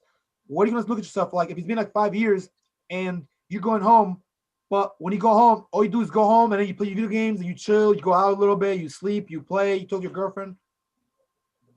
And the same old, right? What are you going to... You all right, buddy? Oh, no. Cool. So if you're doing these things, right, and you're not really like focusing on yourself to like trying to like go to the to like the next job, I feel like you're kind of wasting your time. I saw a meme that said that like it's okay to work 9 to 5 and have dreams, just work your dreams up to 6.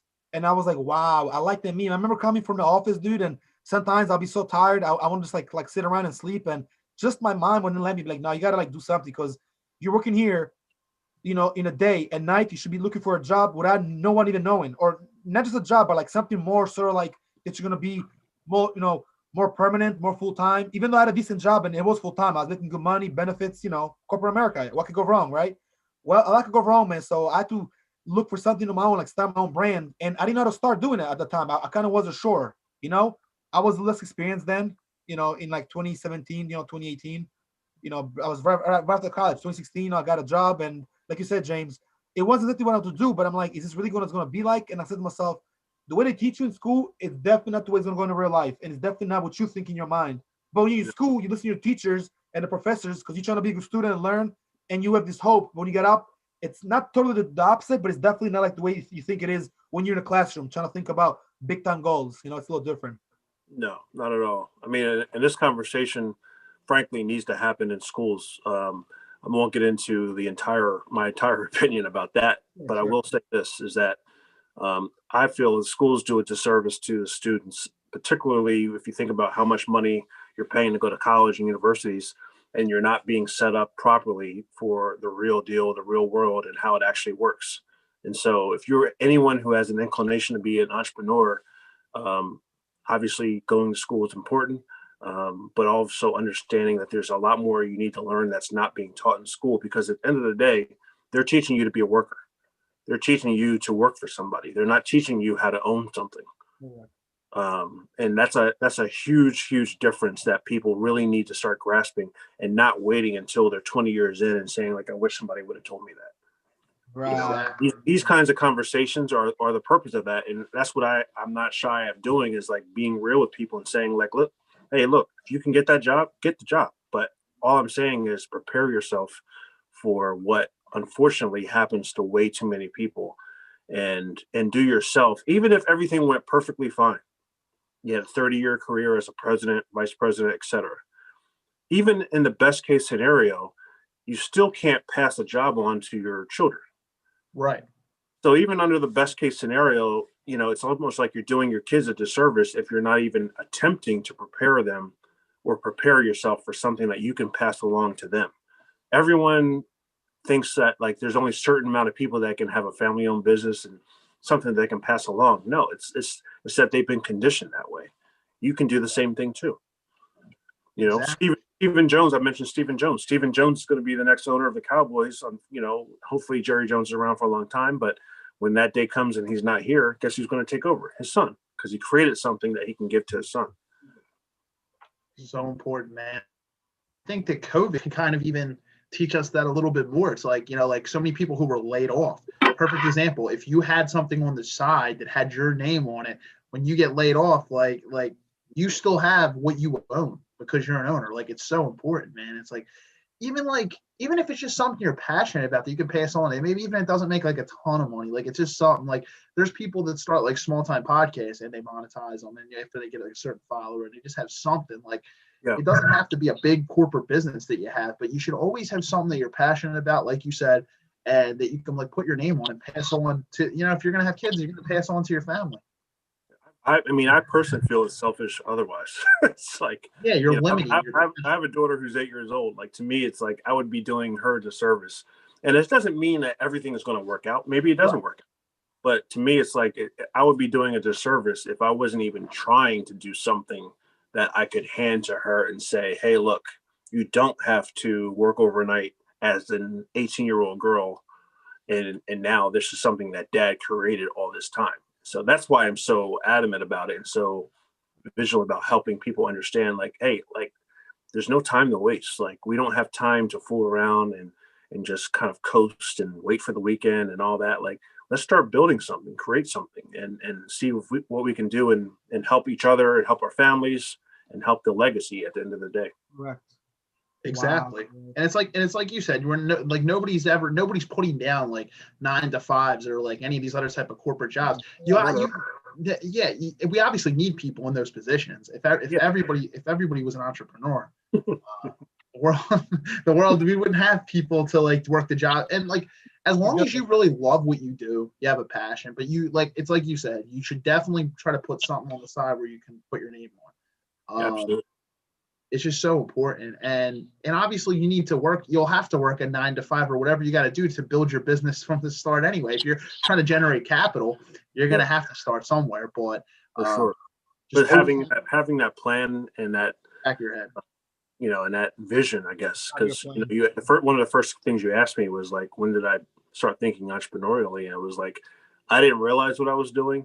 I just knew that I'm not going to be a 30-year employee at the NFL. I don't care how great the NFL is. That's just not my thing. I'm not wired that way. So, I mean, it like having a vision as to why you're doing things. And actually, if you engineer it backwards, it actually starts helping you set up your day-to-day and how you move, how you dress, who you talk to, things you do.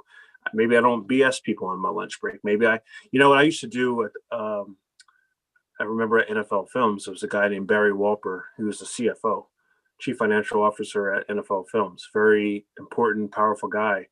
And he would always admire what I was wearing every day. Every single day, it was like, what is James wearing? And use that connection, I guess, to start having lunch with him. So every Thursday we would have lunch out in Morristown, New Jersey. And so it's one of those things where I could have easily just, you know, BS with my buddies and, you know, whatever.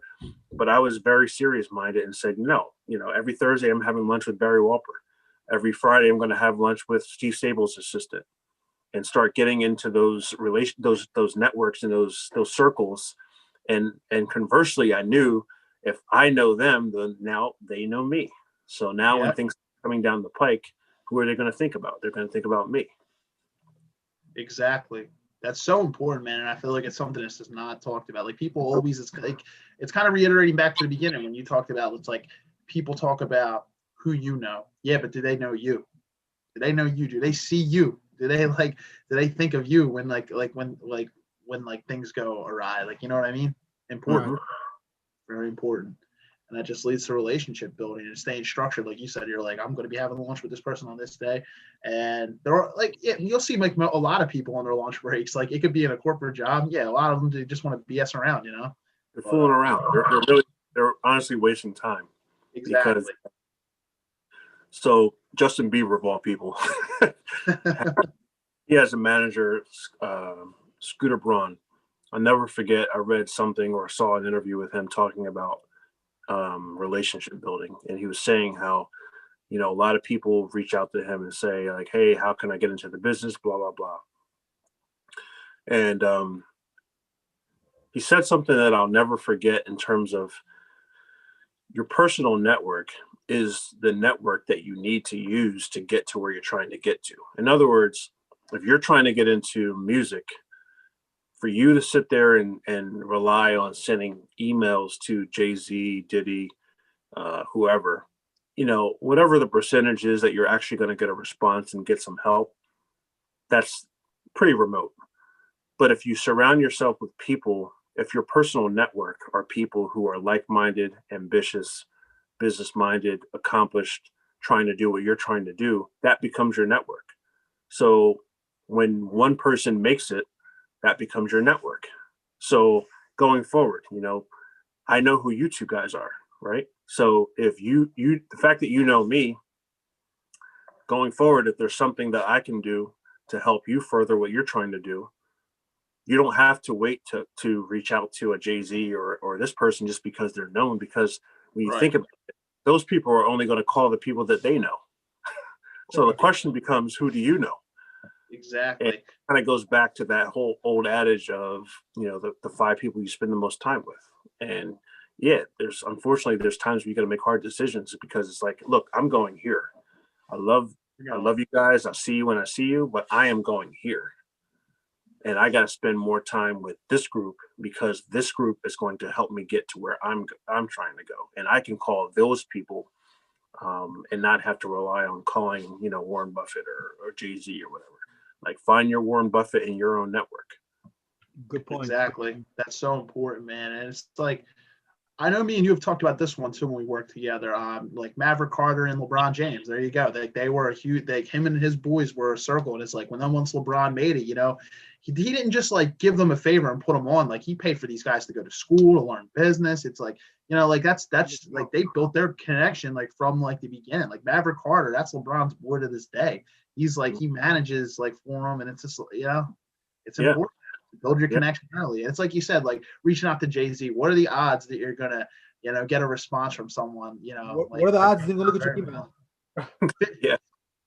Talks about it. That's why it's so important to have your personal network be, plugged in, for lack of a better way to put it, so that you can call them. The same way that you call me to do this, like they can call their peers. It's just that we're seeing their peers in live action, but people have to understand how to create that same dynamic within their own individual circle. Exactly. Because it really is a lifestyle. It's not like you could just turn on and off being ambitious and focused. It's like you're either focused or you're not. Exactly. And sometimes, like you said, that requires making harsh decisions. Like, you could still be acquaintances with someone, but if there's someone who's in your top 5 people you're spending that most time with, they can be your friends, but you don't have to spend like all your time with them like you are with the people who are going to get you to where you're going to go. They're like-minded. Those are the people you should be spending your most time with. Sometimes that unfortunately requires you to make harsh decisions, but it all kind of comes back to fear. If you're just going to live a fearful life and fear of making like tough decisions when things get tough, that's not a way to live. Yeah, I mean, we talk about Kobe all the time. He's my favorite current player, and I remember him talking about the importance of being alone. And I don't mean to be dreary with that, because obviously friendships are important. But my mom and dad always taught me, you never get anywhere in a crowd. It just doesn't work that way. And I teach my daughter that as well. Like, you have friends, definitely enjoy them. But at the end of the day, when it comes down to what you're trying to get done, you can't let that interfere with what you're trying to do. And what that means is, it doesn't mean that you don't have friends, you don't hang out, you don't have fun. Absolutely not. That's not what I'm saying. What I'm saying is, if it comes down to, well, I'm either going to further what I'm trying to do or hang out yet again with this individual, then you got to choose the fact that I got to do this to get further down the line of what I'm trying to do. And he was talking about how, no matter who you talk to, like if they name the person that they admire the most, whether it's music, Michael Jackson, Michael Jordan, Kobe Bryant, all these guys, if you look at them, they kind of live on an island. You don't see them in big groups all the time. Yeah. You see them kind of on their own and doing their craft. And so I think a lot of people have to learn another thing that I feel schools need to do a better job of, is being okay with being alone for periods of time to get further down the line of what you're trying to get done. It's important in like all different types of aspects. It's like, like nobody's gonna respect you, or nobody's gonna do more for you than you could possibly do for yourself. Like, you can't always rely on other people. There's going to be times where, and that's even important with like even dating. You see so many people that if they get out of a bad relationship, they have to jump into another relationship because they're very dependent on people. Like, you have to get comfortable it's like you said, that's a very great point. Being alone, like not like, and it's like you said, friendships are obviously great to have. We're not saying not to be a lone wolf and never talk and just be a loner and not talk to people. Obviously. See, if you think about, we were talking earlier about relationships. So, clearly it's not that, like you said, it's not like you're being alone, like you're a total loner. That's not what it is. It just means that, to me, there has to be a balance between building relationships, friendships, etc., and also being laser focused in whatever it is that you're trying to get done. And then the only separator comes into like being willing to say, you know what, these are my guys, these are my friends, etc. But being okay with saying I might not be able to go out this week because I got to get this done over here. And I think that's the fine line that, that sometimes for some people can be hard to navigate. It's like they have to be in this crowd all the time. And then the other way that's unhealthy is, not having any relationships and not knowing anyone. That's not good either. Right. So it's really just this balance, but then when it comes down to it, being willing to choose your path versus, you know what, I would love to go to that event, but I just can't. I have to do this. Right. Yeah. And I think that all kind of, on both ends of the spectrum, it's kind of a confidence thing. Like even though you want to be with your friends, you got to do something. You're confident in your abilities to like say like, hey guys, like I'll join you guys another weekend, or like, and if you're a loner, obviously, and you're very, very introverted, the confidence to kind of get out of your comfort zone and just go out and meet people. If you're confident in your own abilities, and sometimes that takes, not everybody's just born confident. Like it takes little challenges and little risks along the way to kind of like push your threshold to get you more confident. And once you do, it's like, once you're confident in your own abilities, you're confident being alone. And then, so many things can develop from there. Even, like not even always on a business aspect. Say you got friends and like you had plans to like just go somewhere small, like you're gonna go out to eat or you're gonna like, go to the movies or something, and then like all your friends bail on you at the last minute. You know what you could do in that situation and just kind of teach yourself, just I'll go to the movies by myself. I'll go to dinner by myself, and just like continue to still do what you were gonna do no matter what. It's like just because my friends are canceling doesn't mean I can't go do something by myself. Like, oh well, like maybe I'll meet someone and develop a relationship with someone there. You don't know. It's funny you say that because it's like people have these every once in a while you see something online like, are you comfortable going to the movies by yourself? Like we talked about these reference points, and you got to realize even the people that you're closest to, they're not always going to be interested in what you're interested in. So It's like, are you going to allow that to prohibit you from learning more about something that you're legitimately interested in? Are you waiting for everyone to be on the same page of like, we're all going to learn French together? Like it just doesn't work that way. In terms of dating, I mean, if you just think about it, I've always said this logically, how can you meet someone in a crowd? Like it's like, my brother used to act growing up, and I used to help manage them and, take them on auditions. And they would always say, don't bring anybody with you, because the last thing you want to do is I'm going on an audition and I'm bringing George with me, and they like George more than me. And like, it's just common sense. Like you don't bring sand to the beach. Correct. So like, got to have enough confidence to say, you know what, if I'm looking for someone and I'm interested in art, let me go to this art gallery.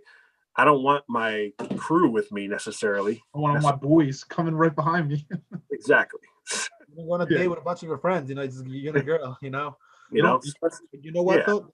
That is though. Even I'm not sure if James knows about this guy, but so me and Steve watched this guy called Alpha Male Strategies, but I call him more from Virginia because he's got a cool Southern accent. This is like this guy. He looks Maurice to me, so great dude.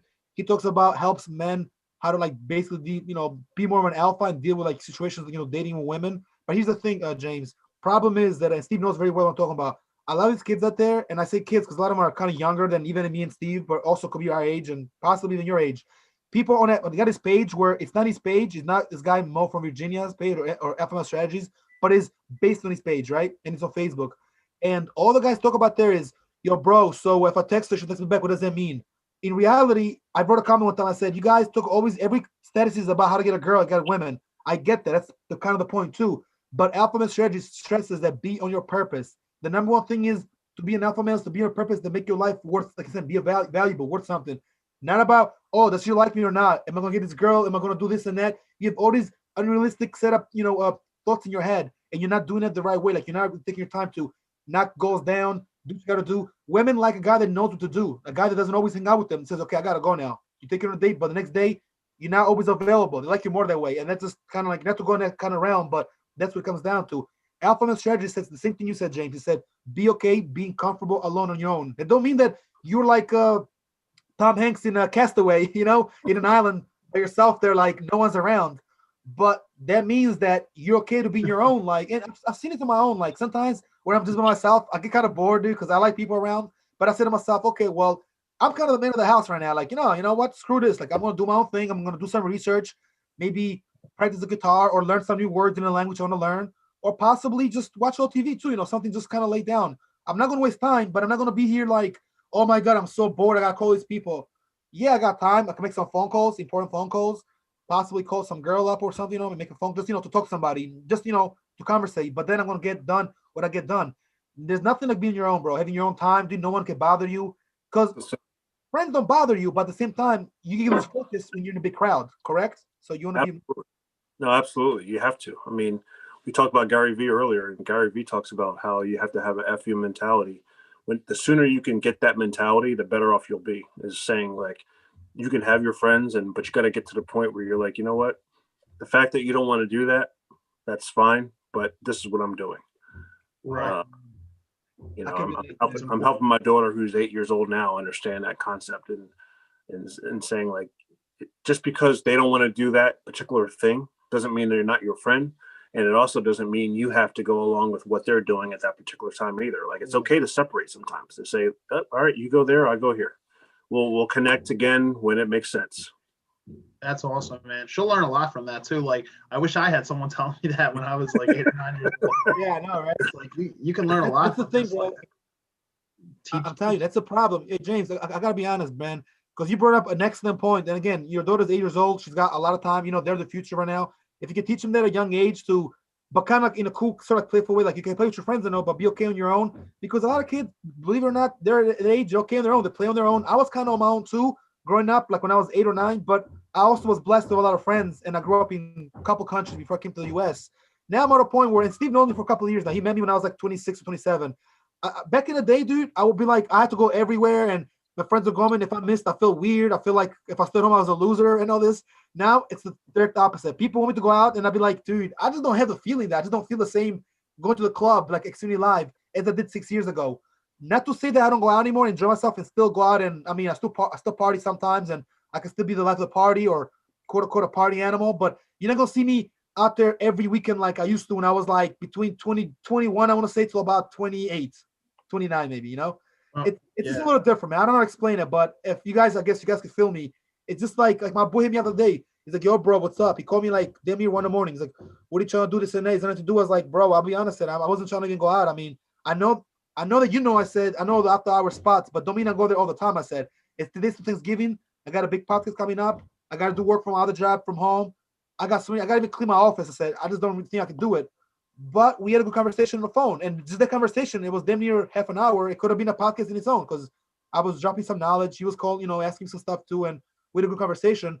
And I feel it, man. I just don't feel like going out all the time, bro. I'd rather watch a kung fu movie or just stay home, eat my comfort, but still get things done. Because sometimes you can't always stay home either. You got to go out and, see what's going on out there and explore. A lot. Sure. Yeah, I feel like a lot of times people are just FOMO, fear of missing out. And especially with social media, a lot of people feel like they got to be in the mix all the time. They see what people are doing on social media. That's why social media, and I tell this to a lot of people, especially people like who struggle. I'm not a doctor by any means, but I'm just saying, like, people who struggle with depression and stuff. A lot of times it's comparing, like, the social media. They see what other people are doing, and they just do things because they're like, oh, like, I need to do this. I need to be doing that. Instead of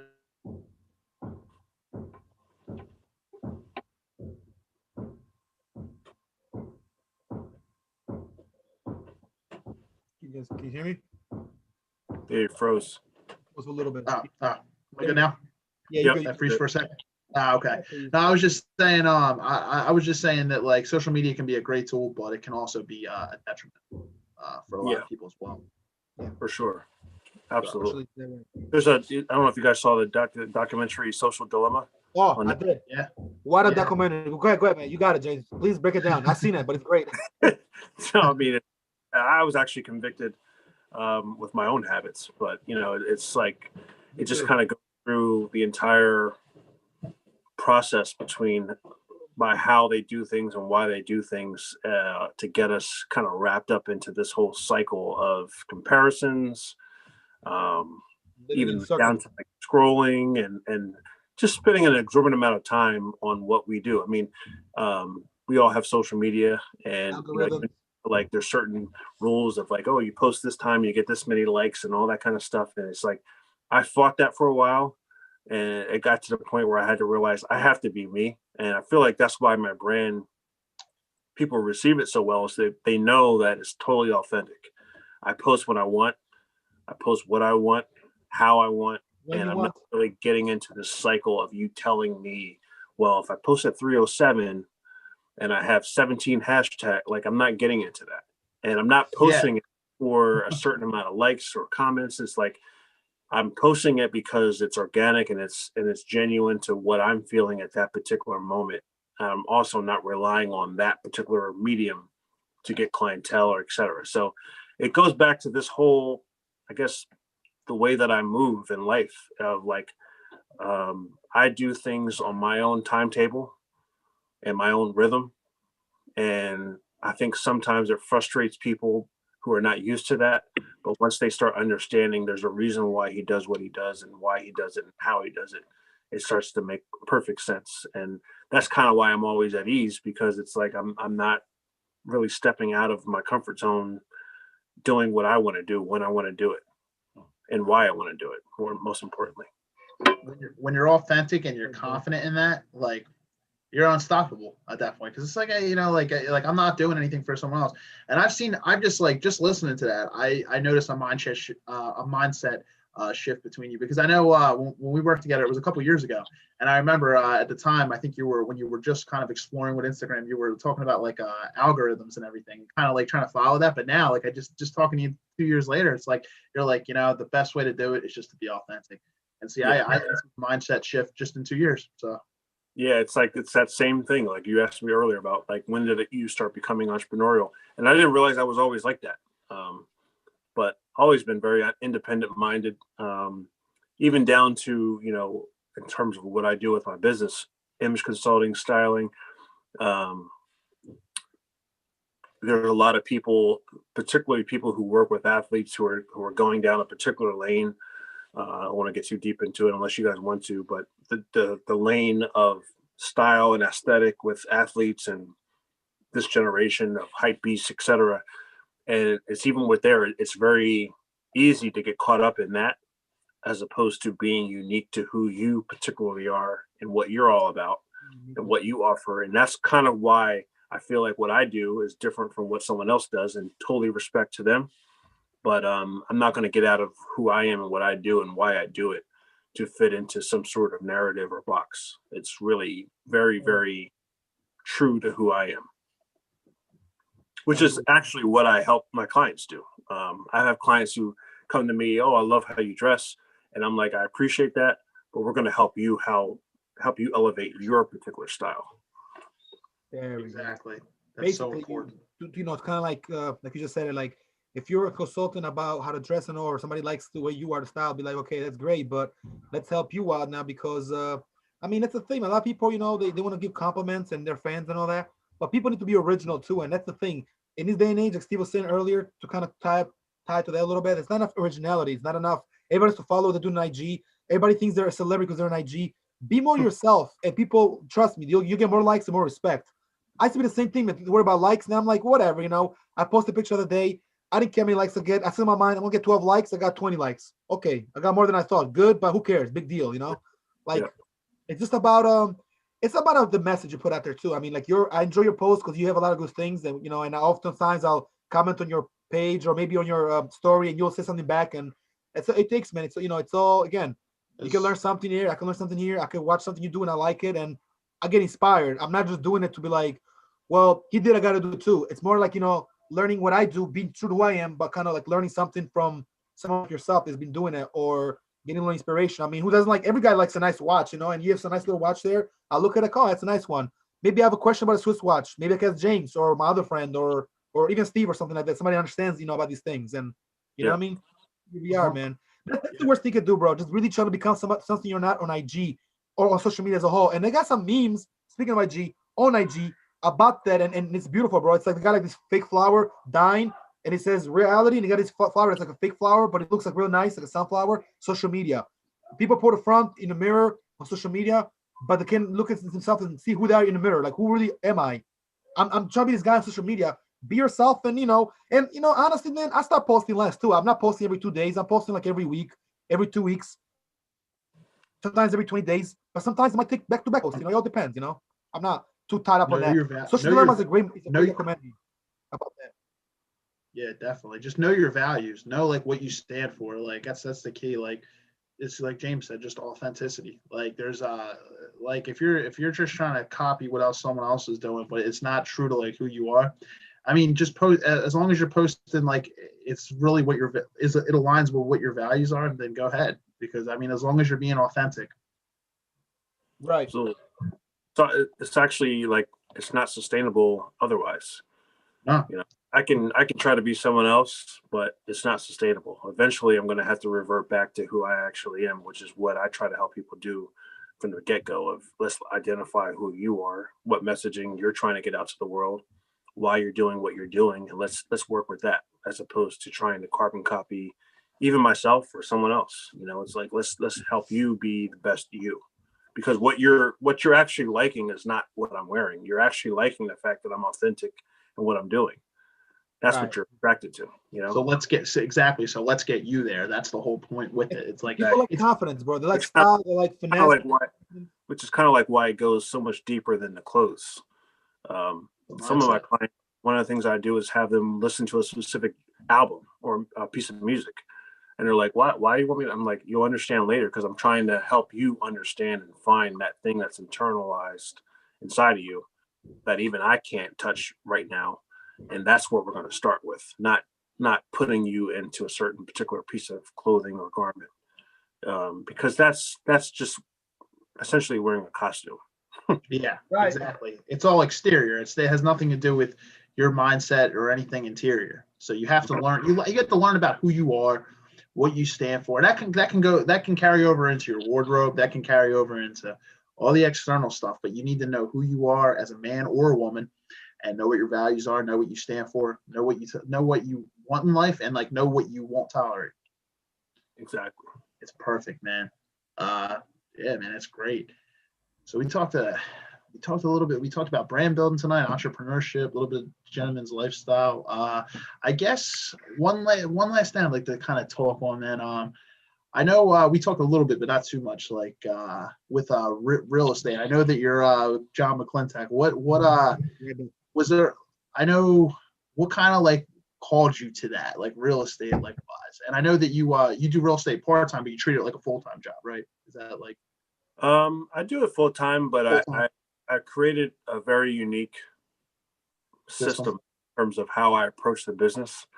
So I got into real estate towards the end of when I was with the NFL, and I guess my initial plan was to do what was expected, which was to kind of leverage my relationships in sports and entertainment into real estate.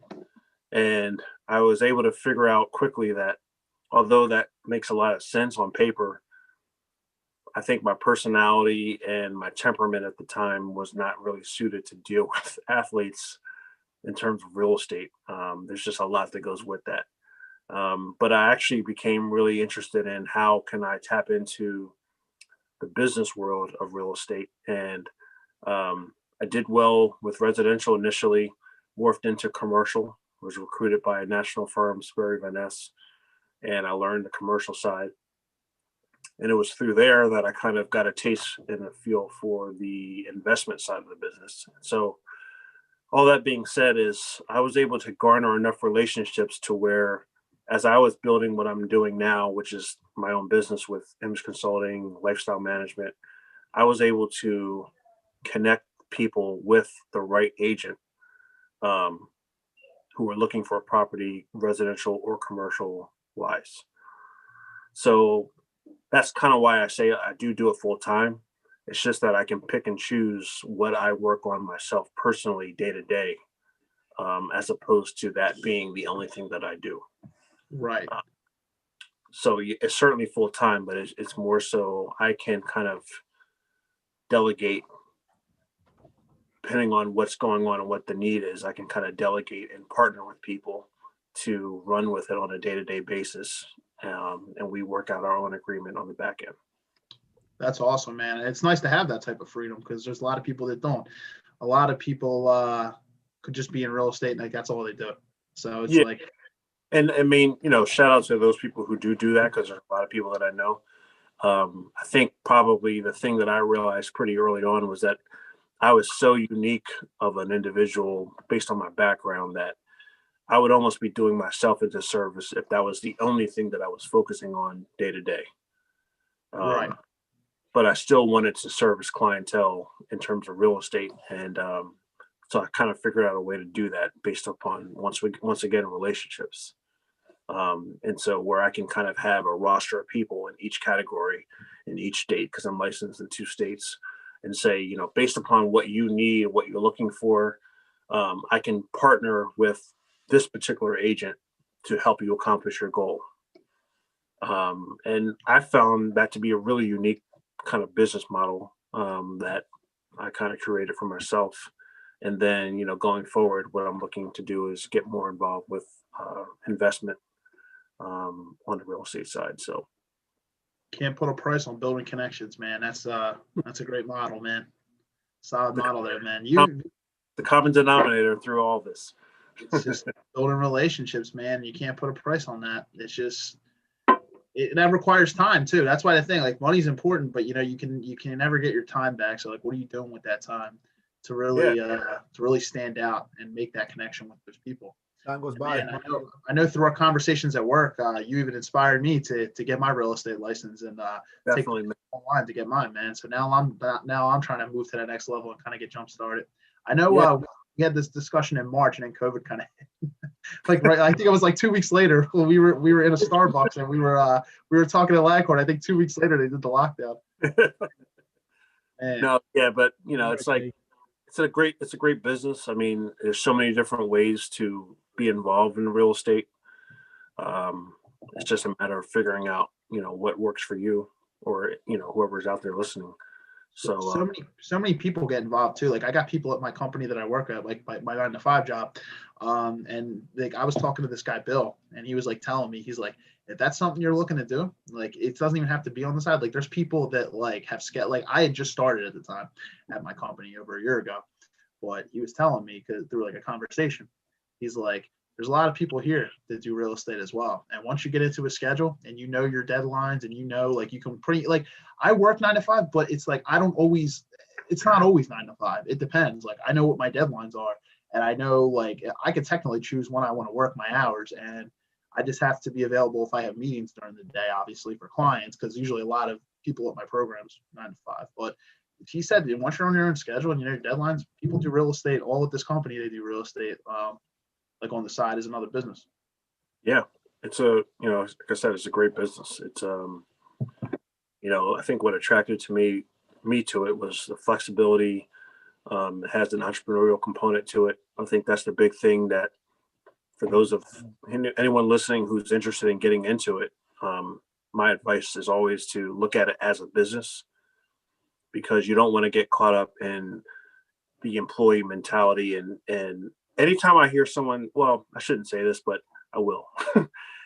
When you hear someone talking about being a 30-year veteran of selling real estate, I always want to know more, because I would hope that even if that's the case, you at least have investment properties and you start thinking more entrepreneurially than just being as good as the last house that you sold.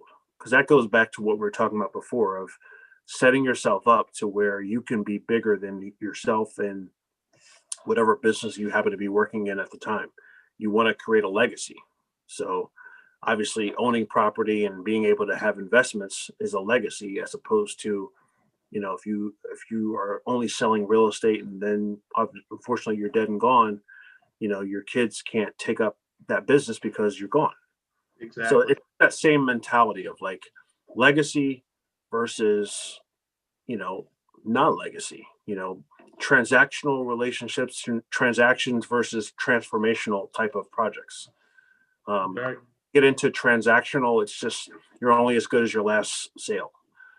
Transformational is a lot bigger than that, and that's kind of how I operated with the NFL. It's like I don't want to just do this just to do it. I want to do this and hopefully transform someone's life, transform how I think, and actually transform how this business can be done. So the same applies for real estate. That's a phenomenal way to put it. And I have a buddy who he owns a few Remaxes. He's a broker. Like he owns like a few of the Remaxes. He's like a head broker and stuff. He said when they bring people in to sell, he actually tells them that he's like, you want to be able to eventually move to a level where you want to treat it like it's your own business. You don't want to sit here and it's like you said, for 30 years be working and you don't have anything like any investment properties, nothing in your name. You don't want to just be a cog in the machine. Especially with real estate, like you can do so many things with real estate to the point where you should treat it like it's your own business, and you should treat it like you could be your own boss and put your name on things. It's just like people talk about procrastination, and they start saying how it's actually a very arrogant way to be because you're assuming you have tomorrow, which we all know, we hopefully have known and seen now with the pandemic that we're not promised tomorrow. I grew up with that thought process, but my point is that, to procrastinate is assuming that you have more time than you probably already have. So, people working every day or in real estate or whatever the case may be, you're assuming that you're going to have the next 30, 40 years of being promoted and getting more money. But what happens if you get sick? What happens if you're disabled? So in real estate, but I love selling houses. Okay. And that's great. But what happens if somehow you're disabled and you can't go out and do listing appointments and showings, etc.? Again, if you have these investments, it's a lot different in terms of the benefit to your family because you don't have to be out there doing all that to make money. So it's the same. I don't care how. I think people try to get around it and they try to wiggle out of. Well, I love to and that's great. But the problem is you're assuming that all things are going to work out in your favor, and we can't do that. We just can't do it. Even if everything worked out perfectly, but somehow you became disabled and you can't go out on your own. Like, again, it's the same process. It's the same mentality. Exactly. You're not owed anything. COVID happened. Look what happened. Not to cut you off, Steve, but everything's been going on, bro. Like even friends of ours, like my boy, Pete, they own Dump and Roll, food trucks and all that. Everything's going smooth. Matter of fact, things going beyond smooth. Great. But then all it took is one thing, which obviously is not a small thing. COVID, influenced the whole world, and it kind of like messed everything up. And now it's like the sort of like the rebuild. Like in July, August, some things reopen up, and now they're kind of like closing down again. And it's gonna be a little bit of a struggle for a couple of months, as far as I know. I mean, I hope these things get resolved. But the point is that just because you're doing great today, or this year, don't mean that next year it don't happen. Like Drake said, all the hype don't mean nothing next year. Boy, remember that song by Drake when he says the line? Like in a year, things go right, and you're entitled to kind of think that to assume that you're gonna have time, but at the same time, even if things are going well, you don't have time. My mom told me this saying a long time ago. She said time is it's always against you. It's never on your side, and it's like that water that sink in a sink. When the water falls that fast, that's what time is. Time can come and go like very quick. I used to use the concept when I used to work on my old job, like get things done really fast because 3:30 I was trying to be home and leave, and I was working 7 to 3 at the time or 3:30. And I mean, I remember thinking you have time. No, you don't have time. And what James said is a very important point. You gotta be very strategic with time, and you gotta know when to use things and prioritize things. And if you have a daily week of goals in a week, well, get them done and try to get them done the day off. Don't get them done the day after. Try to save time. I gotta work on time myself, but timing is very important and not procrastinating. That's definitely the way to. Sir, I had an open and honest conversation with one of my friends. He's a hustler. This guy he's a grinder, and he has his own company as well. But he's in the mentality. He's my age, man. He's in the mentality that what was he? We're talking about time isn't guaranteed. He said he really wants to travel, but he's like, but I also, I know that if I just keep working now, oh, I can retire by the time I'm 40. But he's like, travel is something he's passionate about. But he's like, oh, I'll just travel when I retire. And I'm like, but man, it's never guaranteed. You don't know if you're on your way to work one day and you get hit by a car. You just don't know. Like, there's the pandemic. Even if you have a good immune system, you just don't know. And I'm like, if it's something that you're really passionate, if you really want to do it, you should just go. You should still fit time to do it. Like, there's nothing wrong with working your ass off. But, if you really want to travel, go travel too. Like, time is just never guaranteed. You could retire by the time you're 40, but there's never ever a guarantee that you make it there. And that in that mentality, it's like we're all a little bit selfish in that mentality, with procrastination, just like you said. Mm-hmm. Absolutely. Very true. Man. We've been going for a long time tonight. Man, like Joe Rogan over here, a 2 hour podcast. Oh man. Shout out to Joe Rogan. Well, you know what? I think like the last 5 minutes here, we could, if this is okay with you guys, we could probably wrap it up. I think we can just do like some closing comments. But man, this is it went on pretty long, man. But we had a lot of good conversation going on here, man. Good stuff. I enjoyed it. Yeah, man. As always, we'll definitely into future episodes, man. Like we'll definitely have you on again, man. We'll maybe we can bring some other people in as well. But this was good, man. We a lot of information. I learned some things. Like I know we had a lot of stories back and forth, but you said some stories tonight I never heard before, so you always learn something. Yeah. It was great. Great conversation. What's that? Drop some jewels, James. You definitely dropped some good jewels. And we like good old stories, especially NFL stories. Being that we like football, but oh my god, I got those for days. Yeah, I bet. Stories for days. To everyone out there listening too, when you can, James has a pod it's like a show that you'll do like every Thursday, right? Like not every Thursday, but when you can with your good friend Jeffrey Scott, called Cocktails and Conversations. Oh yeah.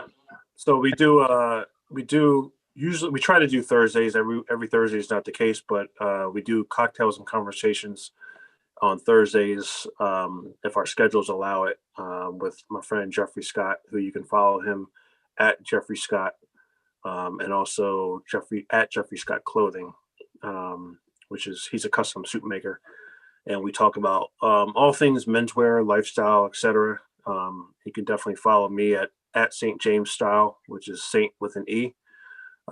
Quick story about the Saint, for those of anyone who's wondering where I got that from, is actually from Nelson Mandela, who when he was in prison wrote to his family 27 letters, I want to believe, and one of them was called Saint, and it got my attention. And basically he was saying that a saint is a sinner who keeps on trying.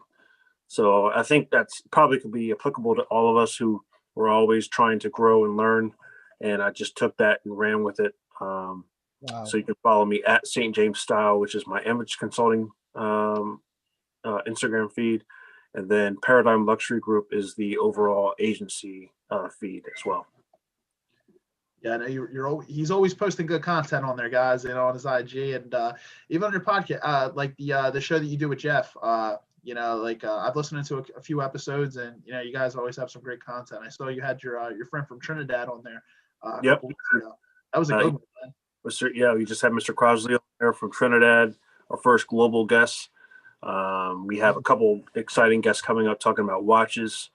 So we have a lot of cool, just conversation, dialogue, and some guests. And then we do a good job of promoting each other, because he's got his own thing and I've got my own thing.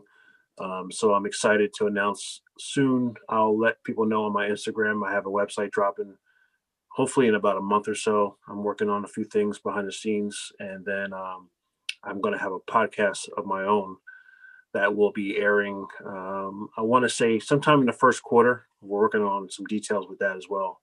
Going to be called The Mastery League, and I'm really excited about that. It's going to be phenomenal. I can guarantee you that. Wow. I'll definitely be tuning in, man. And forward, bro. For anyone that's heard him speak on the podcast, I'm sure you'll probably tune in as well. Podcasting can be great for that fact, like promoting each other and just like doing something, like just talking about things you're passionate about. Having something to talk about like every week or every other week or whatever you do it. But It's a great way to promote. So anybody out there who's ever thinking about podcasting, I definitely highly encourage it. It doesn't have to be monetized to to be doing something you're passionate about and promoting other people. Like I said, you can't put a price on relationship building. No, you can't, bro. It's true. Absolutely. We'll be looking forward to that, James. And actually, that's the thing, kind of like Steve was saying. Towards the end of the show, usually what we do is we do a few minutes on, depending on the day as well, not all the time, but usually some stuff in entertainment a little bit, what's going on in the world, the news, small current events. We spend about 5 to 10 minutes the most, and definitely promote, as well as promoting ourselves, our pages. I mean, me and Steve and whoever guest it is. Obviously, in your case, you have more than one thing to promote, and that's great, man. I mean, the podcast in about a month or so, or the website and the podcast, but your own podcast, just only you as the host. I mean, sounds great, man. I'm looking forward to it. Like I said, me and Steve were trying to do a page for this podcast on YouTube, because this is still technically his page, and last time it was just me doing the show by myself and it was on my page. So we're working on that. Maybe it works in the future, possibly another group on Facebook. We also have to hook up the IG page because we just kind of started it and it's small. So we have to add you in there. Yeah, man, we are doing good things, man, and good things. And the most important thing is to stay united and close and in touch with each other. Like you said, Steve, and like you're saying, James, if you have a podcast, you already have one, obviously, with your friend, your other friend. But if to kind of make yours a little nicer or a little more out there for people, we definitely could give not just a shout out, but logos and posters. We can kind of help promote a little, and vice versa. We have a guy here coming in a couple of weeks. Maybe he's looking at a musician kind of sorts. He just got Spotify, so we want to help him out that want to be helped, that want to grow in his digital age. And for sure. I actually forgot to mention I have a digital magazine that'll be out as well. I'm excited about that as well. So long story short, there's a lot going on. Staying busy and staying hungry. Stay tuned, guys. There'll be a lot of moves coming in the future. 2021, hopefully, a great year. Definitely a big bounce back year from COVID and 2020. So for sure, definitely, we need a change. But at the end of the day, everything that's happened, bro, is kind of just supposed to happen. I mean, I'm just not to get too deep or change the conversation on this thing, but it's just like COVID. It was what it was, bro. It's still going to be going on a little bit. I mean, they're saving it into next year or this upcoming year. But all we could do is focus on us. First of all, be safe, be healthy, be clean, and all. Just stay away from the huge crowds, like we're saying, all that good stuff. And obviously, people know what to do. And hopefully, they defeat this thing, man, and things go more back to normalizing, to how they were. Because, like we talked about it, because our first podcast was actually on COVID, on how to cope with COVID. Things doing great till March, and there's no reason we can't continue doing what we're doing if we're staying positive, we're doing it from home, and staying safe and staying, staying aware on a grind. Doesn't mean because what's going on, you shut down and you just stay home and you live with fear. You just cease to exist, and we got to still do our thing, and we got to open, some opportunities. Websites and all that. Start a business, help these podcasts get bigger. Our friend James is going to open a podcast, start a podcast of his own. So obviously we're good for that one. So that's what's important. It's important to stay positive, even in times like these. It's very easy right now to get sidetracked, frustrated, and all this, and all that. But we got to just stay on watch kind of the bullseye, the bigger picture that's in front of us, because there's a lot going on out there. It's about staying relentless, like we talked about with the book. It's like exactly. We're all dealing with the same thing. So this year, next year, this time, I guess we'll see who's been working and who hasn't. So it's really about staying relentless throughout, regardless of what's going on. Just being relentless and focused. Exactly, it's a mindset. So we're all dealing with the same thing, like you said, and it's like we're gonna see who's putting in the work and who's not behind the scenes. And some people are gonna come out of this stronger, and some people are gonna come out of this weaker. So we'll see what's gonna kind of happen. I guess some closing points to remember, guys, like from this podcast. Relationship building, very, very big. Have a vision. Don't be afraid to fail. That's that's another cliche one, but we talked about that a lot in this one. And be afraid. Be afraid not to fail. Yeah, exactly. Be afraid when you hands your pockets. You say you have to be. If you're not failing, you're not doing enough. In my opinion, exactly. It's riskier to sit there and not fail than it is to fail. Like, although we're accustomed to learning, we're accustomed to seeing it the other way around. To just stay comfortable is the better route. But all the great retraining your mind into realizing your good. Gary Vee talks about that. Rewiring. Yep, you got to rewire your mind. It's we are built with like certain norms built in there, instilled in us just from childhood, like growing up. And I tell you, so it requires rewiring yourself, see a different way. That's really deep actually, because when you think, oh, rewire yourself, what does that mean? Oh yeah, you just change. No, literally think about the words. Rewire your mind yourself.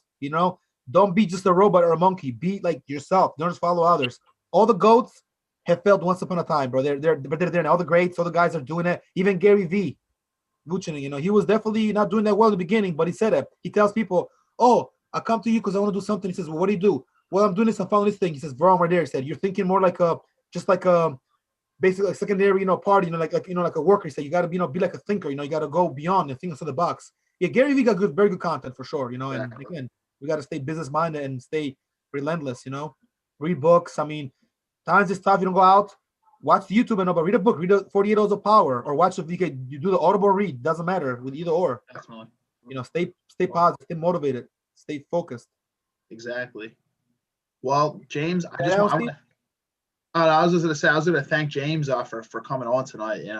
Thank you again, man. That this was very, very beneficial. I feel like a lot of people can learn a lot from you. Thank you. Appreciate it. Thank you both for having me. Yeah, absolutely, man. Thank you for the time.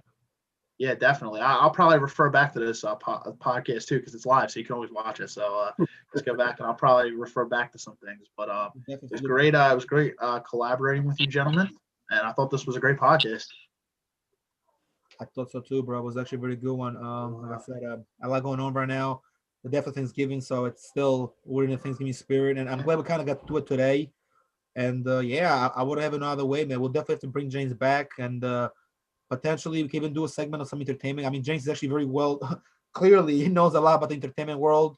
Although this is bigger than that, it's the bigger picture, but we could talk about that. I mean, some football things, some music stuff, and which we did today as well. We kind of mentioned some of that. But I like the fact that we talked about behind the scenes as well, and that was very important because you can be a fanboy you want, man. If you're not being a fan is a fan. I'm an ally. I'm not trying to be just a fan. A fan is a short for fanatic. I'm trying to be the real deal, You know what I mean? Not just like a guy that just walks. I was taught that as a kid. I was like, being a fan is one thing, a fanatic is another thing. So I think more people need to be a fan of themselves. Yes. Just like the way they're, Bronx Tale. I don't know if you guys seen that, but that's a great movie. I think Stephen and I talked about that. It's like, it's one thing to be a fan, but make sure that you're a fan of yourself and your family first and foremost. Exactly. True story. Mickey Mantle doesn't pay your rent, does he? He doesn't pay mine. What's your dad about Mickey Mantle? He said, Mickey Mantle makes $1 million a year. He said, what does it father make? He said, yo, hey, James, man. Yesterday I was cleaning my so yesterday I got my VCR started again because, I was just like looking at some old tapes. And I'm going through the archives, and guess what I found? I find the tape version of A Bronx Tale, the tape, not the DVD, the tape. I'm like, geez, this movie is so good and so old. It's a good movie, man. It's just one of the best movies ever made. One of my favorites. Classics. Classic. Me and him love the movie. Yeah, me and Steve was talking about Bronx Tale. A lot of life lessons in that movie. Definitely. Absolutely. You guys, anybody have any other closing comments before we end for the night? Just thank you both for having me on, and look forward to what we have ahead. Yeah, man, absolutely. Well, if there's nothing else, you gentlemen have a great night, and to everybody else out there, have a great night and have a great weekend. Have a good weekend, Steve. It's been a pleasure as always. Pleasure, James. Take care. Have a good night, guys. All right. Peace. Peace.